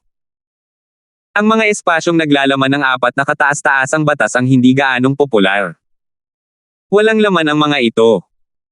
Bukod sa lugar na kinaroroonan ng batas ng kalawakan na pinasok lang ni Tanya, ang iba pang tatlong espasyo na kinaroroonan ng tatlong natitirang kataas-taasang batas ay walang laman. Pinagmasdan ni Alvin ang kanyang paligid. Nakita niya ang isang taong nakikipaglaban sa espiritu ng formation sa espasyong naglalaman ng batas ng kadiliman. Matindi ang labanan dahil tila pantay ang laban ng dalawang kalaban. Batay dito, makikita na ang lalaking nakikipaglaban sa formation spirit ay medyo malakas. Dahil ang kanyang karanasan sa pakikipaglaban ay tiyak na hindi kasing husay ng formation spirit at ang kanyang pag-unawa sa batas ay katulad ng sa formation spirit, malinaw na mayroon siyang ibang mga teknik na handa niyang gamitin para makalaban sa pantay na lupa kasama ang formation spirit. Tutal, ang mga formation spirit ay hindi kayang gayahin ang mga personal na teknik ng isang tao. Halimbawa, ang espiritu ng formation na kinaharap ni Tanya ay gagaya sa kanyang cultivation base at sa batas na kanyang naiintindihan, ngunit hindi nito kayang gayahin ang mga teknik na magagamit niya bilang 1,000 Phantom's Ice Fox. Maya-maya, ibinalik ni Alvin ang kanyang atensyon kay Tanya. Nang makita niya itong nakikipaglaban sa espiritu ng formation nang hindi ginagamit ang mga pamamaraan ng 1,000 Phantom's Ice Fox at umaasa lamang sa kanyang cultivation base at sa batas na kanyang naiintindihan, naisip niya sa sarili, mukhang sinusubukan ni Tanya na dagdagan ang kanyang karanasan sa pakikipaglaban. Samantala, si Tanya na nakikipaglaban sa espiritu ng formation ay nahiwalay sa labas ng mundo pagpasok niya sa espasyong ito. Ito ang panuntunan ng Genius Secret Realm na nagpoprotekta sa kanya mula sa pag-atake habang nilalabanan niya ang espiritu ng formation. Sa paglipas ng panahon, unti-unting nahulog si Tanya sa isang hindi magandang posisyon. Naisip niya sa sarili, napakalakas na porma sayon. Sa oras na ito, ang balita ng pagkamatay ni Aaron, ang nag-iisang anak na lalaki ng sect leader ng Thousand Hands Devil Sect, ay kumalat na parang apoy. Patay na si Aaron. Isang babaeng nagngangalang Tanya ang pumatay sa kanya. Isang mahiwagang nilalang ang pumatay sa anak ng pinuno ng sekta ng Thousand Hands Devil Sect. Maiiwasan kaya niya ang kalamidad na malapit nang dumating sa kanya. Sa tingin ko ay malabong mangyari iyon maliban na lang kung makakasali siya sa isa sa tatlong pinakamakapangyarihang puwersang nasa unang baitang sa teritoryo ng Darkland at makuha ang proteksyon nito. Sa kasamaang palad, batay sa kanyang kasalukuyang lakas, hindi niya makukuha ang atensyon ng Ancient Phoenix Clan, ng Baller Clan, o ng Thousand Tribulation Sword Sect. Hindi nagtagal at nabalitaan din ni Joseph ng Thousand Hands Devil Sect, na nag-imbite kina Alvin at Tanya na sumali sa sekta. Isang mapait na ngiti ang sumilay sa kanyang mukha nang malaman niya ang pagkamatay ni Aaron. Mukhang pareho silang hindi sasali sa Thousand Hands Devil Sect. Medyo walang pakialam si Joseph sa pagkamatay ni Aaron kahit na siya ay direktang disipulo ng ama ni Aaron. Batay dito, makikita na hindi ganoon kaganda ang relasyon nila ni Aaron. Sa oras na ito, halos kalahati ng mga tao sa Genius Secret Realm ay masigasig na nag-uusap tungkol sa pagkamatay ni Aaron. Marami sa mga taong ito ay kinabibilangan ng mga batang prodigy mula sa mga puwersang nasa unang baitang. Patay na si Aaron. Napakatapang talaga ng batang yan. Hindi ba siya takot mamatay? Bagamat pangkaraniwan lang ang lakas ni Aaron, anak pa rin siya ng sect leader ng Thousand Hands Devil Sect. Kahit kaming mga nasa Grade 1 forces ay hindi maglalakas loob na saktan siya ng walang ingat, ngunit, isang grassroots prodigy ang pumatay sa kanya. Sinasabing si Aaron ang naghanap ng gulo. Nagalit siya sa maling tao, na nagresulta sa pagkamatay nito. Samantala, pinagmamasdan ng mga nakamasid sa mundo ng mga batas ang pakikipaglaban ni Tanya sa espiritu ng formation. Akala ko ay pantay-pantay siyang makakatapat ng formation spirit. Mukhang nasobrahan ko ang pagtingin sa kanya. Hindi niya matatalo ang espiritu ng formation. Paano niya makukuha ang atensyon ng Ancient Phoenix Clan, ng Baller Clan, o ng Thousand Tribulation Sword Sect? Tiyak na matatalo siya sa loob lang ng 30 paghinga. Napailing ang mga nakasaksi sa pagpatay kay Tanya kay Aaron kanina nang tila matatalo na si Tanya. Gayunpaman, agad nilang nakita ang isang enerhiyang naiiba sa Celestial Origin Energy o sa lalim ng isang batas na lumalabas. Nanlalaki ang kanilang mga mata habang pinanood si Tanya ng sandali bago niya iatake at tinalo ang espiritu ng formation sa isang iglap. Kasabay nito, nabaligtad ang sitwasyon. Si Tanya, na tila matatalo na, ay nagtagumpay laban sa espiritu ng formation. Ito. Natalo niya ang espiritu ng formation. Sus Mariosep. Anong nangyari? Hindi ba't malapit na siyang matalo kanina? Sa kabila ng pagkamangha, karamihan sa mga nanood ay hindi maintindihan ang nangyari. Gayunpaman, tila may naunawaan ang ilang taong may matalas na mata. Hindi ko inaasahan na matututo rin pala siya sa ibang mga pamamaraan. Mukhang sinusubukan niyang makakuha ng karanasan sa pakikipaglaban at umaasa lamang sa kanyang mga cultivation base at sa batas na kanyang naiintindihan para lumaban. Sa huli, ginamit niya ang kanyang teknik para talunin ang formation spirit sa pamamagitan lamang ng isang suntok. Hindi ba't halos kapareho iyon ng kung paano niya pinatay si Aaron sa isang suntok lang? Sa sandaling ito, isang malakas at maringal na boses ang umalangaw-ngaw sa buong Genius Secret Realm. Binabati kita Tanya sa pagtalo sa espiritu ng pagbuo ng batas ng kalawakan sa mundo ng mga batas. Dahil dito, nakilala ang pangalan ni Tanya ng lahat sa Genius Secret Realm. Ang mga nakarinig o nakakita sa kanyang kahangahangang gawa sa tuktok ng grabidad ay lalong namangha sa kanyang lakas. Sa kabilang banda, ang mga unang beses na nakarinig sa kanyang pangalan ay sa wakas ay nalaman ang pagkakaroon ng isang makapangyarihang bata sa Genius Secret Realm. Di nagtagal pagkatapos ng unang anunsyo, isa na namang anunsyo ang umalangaw-ngaw muli sa Genius Secret Realm. Binabati kita Alvin sa pagtalo sa espiritu ng pagbuo ng batas ng kalawakan sa mundo ng mga batas. Alvin. Napatingin ang lahat kay Alvin nakakatapos lang talunin ang espiritu ng formation. Bukod sa kanyang cultivation base at sa batas ng kalawakan, natural lang na hindi kayang kopyahin o makuha ng espiritu ng formation ang kanyang lakas na pinalakas ng Profound Divine Metal, ng Chaos Divine Flame, at ng Chaos Divine Earth. Gamit ang tulong mula sa 3 sa 5 divine elements, madali niyang natalo ang espiritu ng formation. Ang Genius Secret Realm ay katulad ng Middle Realm ng Southern Heaven Ancient Realm sa diwa na hindi maaaring gumamit ng mga panlabas na kagamitan. Oy! Oy! Pagkatapos ng mga anunsyo, isang bagay ang lumitaw at lumutang sa harap nina Alvin at Tanya. Ginantimpalaan sila ng isang purong pandepensang Royal Grade Celestial Weapon at isang Celestial Fruit.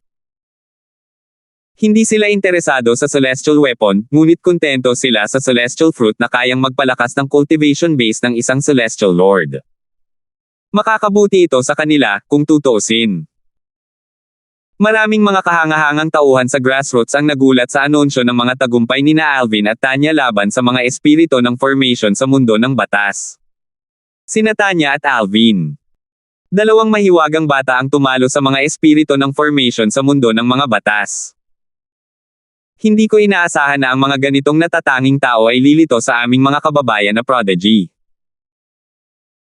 Sa kasalukuyan, may 2 prodigy sa grassroots na nakatalo na sa mga formation spirit mula sa World of Laws, pero wala pang mga batang prodigy mula sa Grade 1 forces na nakatalo na sa mga formation spirit mula sa World of Laws. Para bang tumutugon sa mga salitang ito, isa na namang anunsyo ang umalangaw-ngaw sa Genius Secret Realm. Binabati kita kay Tyrone Yale sa pagtalo sa espiritu ng pagbuo ng batas ng kalawakan sa mundo ng mga batas. Si Tyrone ay isa sa mga pinakanatatanging batang prodigy sa Thousand Tribulation Sword Sect. Siya rin ang pamangkin ni Jansen, ang sect leader ng Thousand Tribulation Sword Sect. Dahil inilaan ni Jansen ang halos buong buhay niya sa paglilinang, hindi siya kasal. Kaya naman, pinalaki at tinatrato niya ang kanyang pamangkin na parang kanyang tunay na anak. Tila tuwang-tuwa ang mga batang prodigy mula sa Grade 1 forces nang marinig nila ang anunsyong ito. Tyrone. Sa wakas, isang prodigy mula sa isang Grade 1 force ang natalo ang formation spirit sa World of Laws. Magaling, Tyrone. Pagkatapos ng tagumpay ni Tyrone, ilan pang mga batang prodigy mula sa mga puwersang nasa unang baitang ang nagtagumpay din na talunin ang mga espiritu ng formation sa mundo ng mga batas. Sa loob lamang ng isang araw, mayroong mahigit 10 tao na nakatalo sa mga espiritu ng formation sa mundo ng mga batas. Gayunpaman, sa mga taong ito, sina Alvin at Tanya lamang ang mga kilalang prodigy sa komunidad. Sa oras na ito, may mga tao pa rin sa Genius Secret Realm na nag-uusap tungkol sa kapalaran na naghihintay kina Tanya at Alvin matapos mapatay si Aaron. Halos lahat ay sumang-ayon na halos imposible para sa dalawa na maiwasan ang kalamidad na maaaring dumating sa kanila. Kung hindi pinatay ni Tanya si Aaron, kahit na hindi interesado ang Thousand Tribulation Sword Sect sa kanya at kay Alvin, may posibilidad na inimbitahan sila ng Ancient Phoenix Clan at ng Baller Clan na sumama sa kanila. Gayunpaman, dahil pinatay ni Tanya si Aaron, tiyak na hindi sila iimbitahan ng Ancient Phoenix Clan at ng Baller Clan. Tama. Bagamat mas malakas ang dalawang puwersa kaysa sa Thousand Hands Devil Sect at hindi kailangang matakot sa Thousand Hands Devil Sect, tiyak na mas gugustuhin nilang iwasan ang hindi kinakailangang tunggalian. Kung tutuusin, ang Thousand Hands Devil Sect ay isa pa ring puwersang pang Grade 1 kahit na hindi ito maihahambing sa tatlong pinakamalakas na puwersang pang Grade 1 sa teritoryo ng Darkland.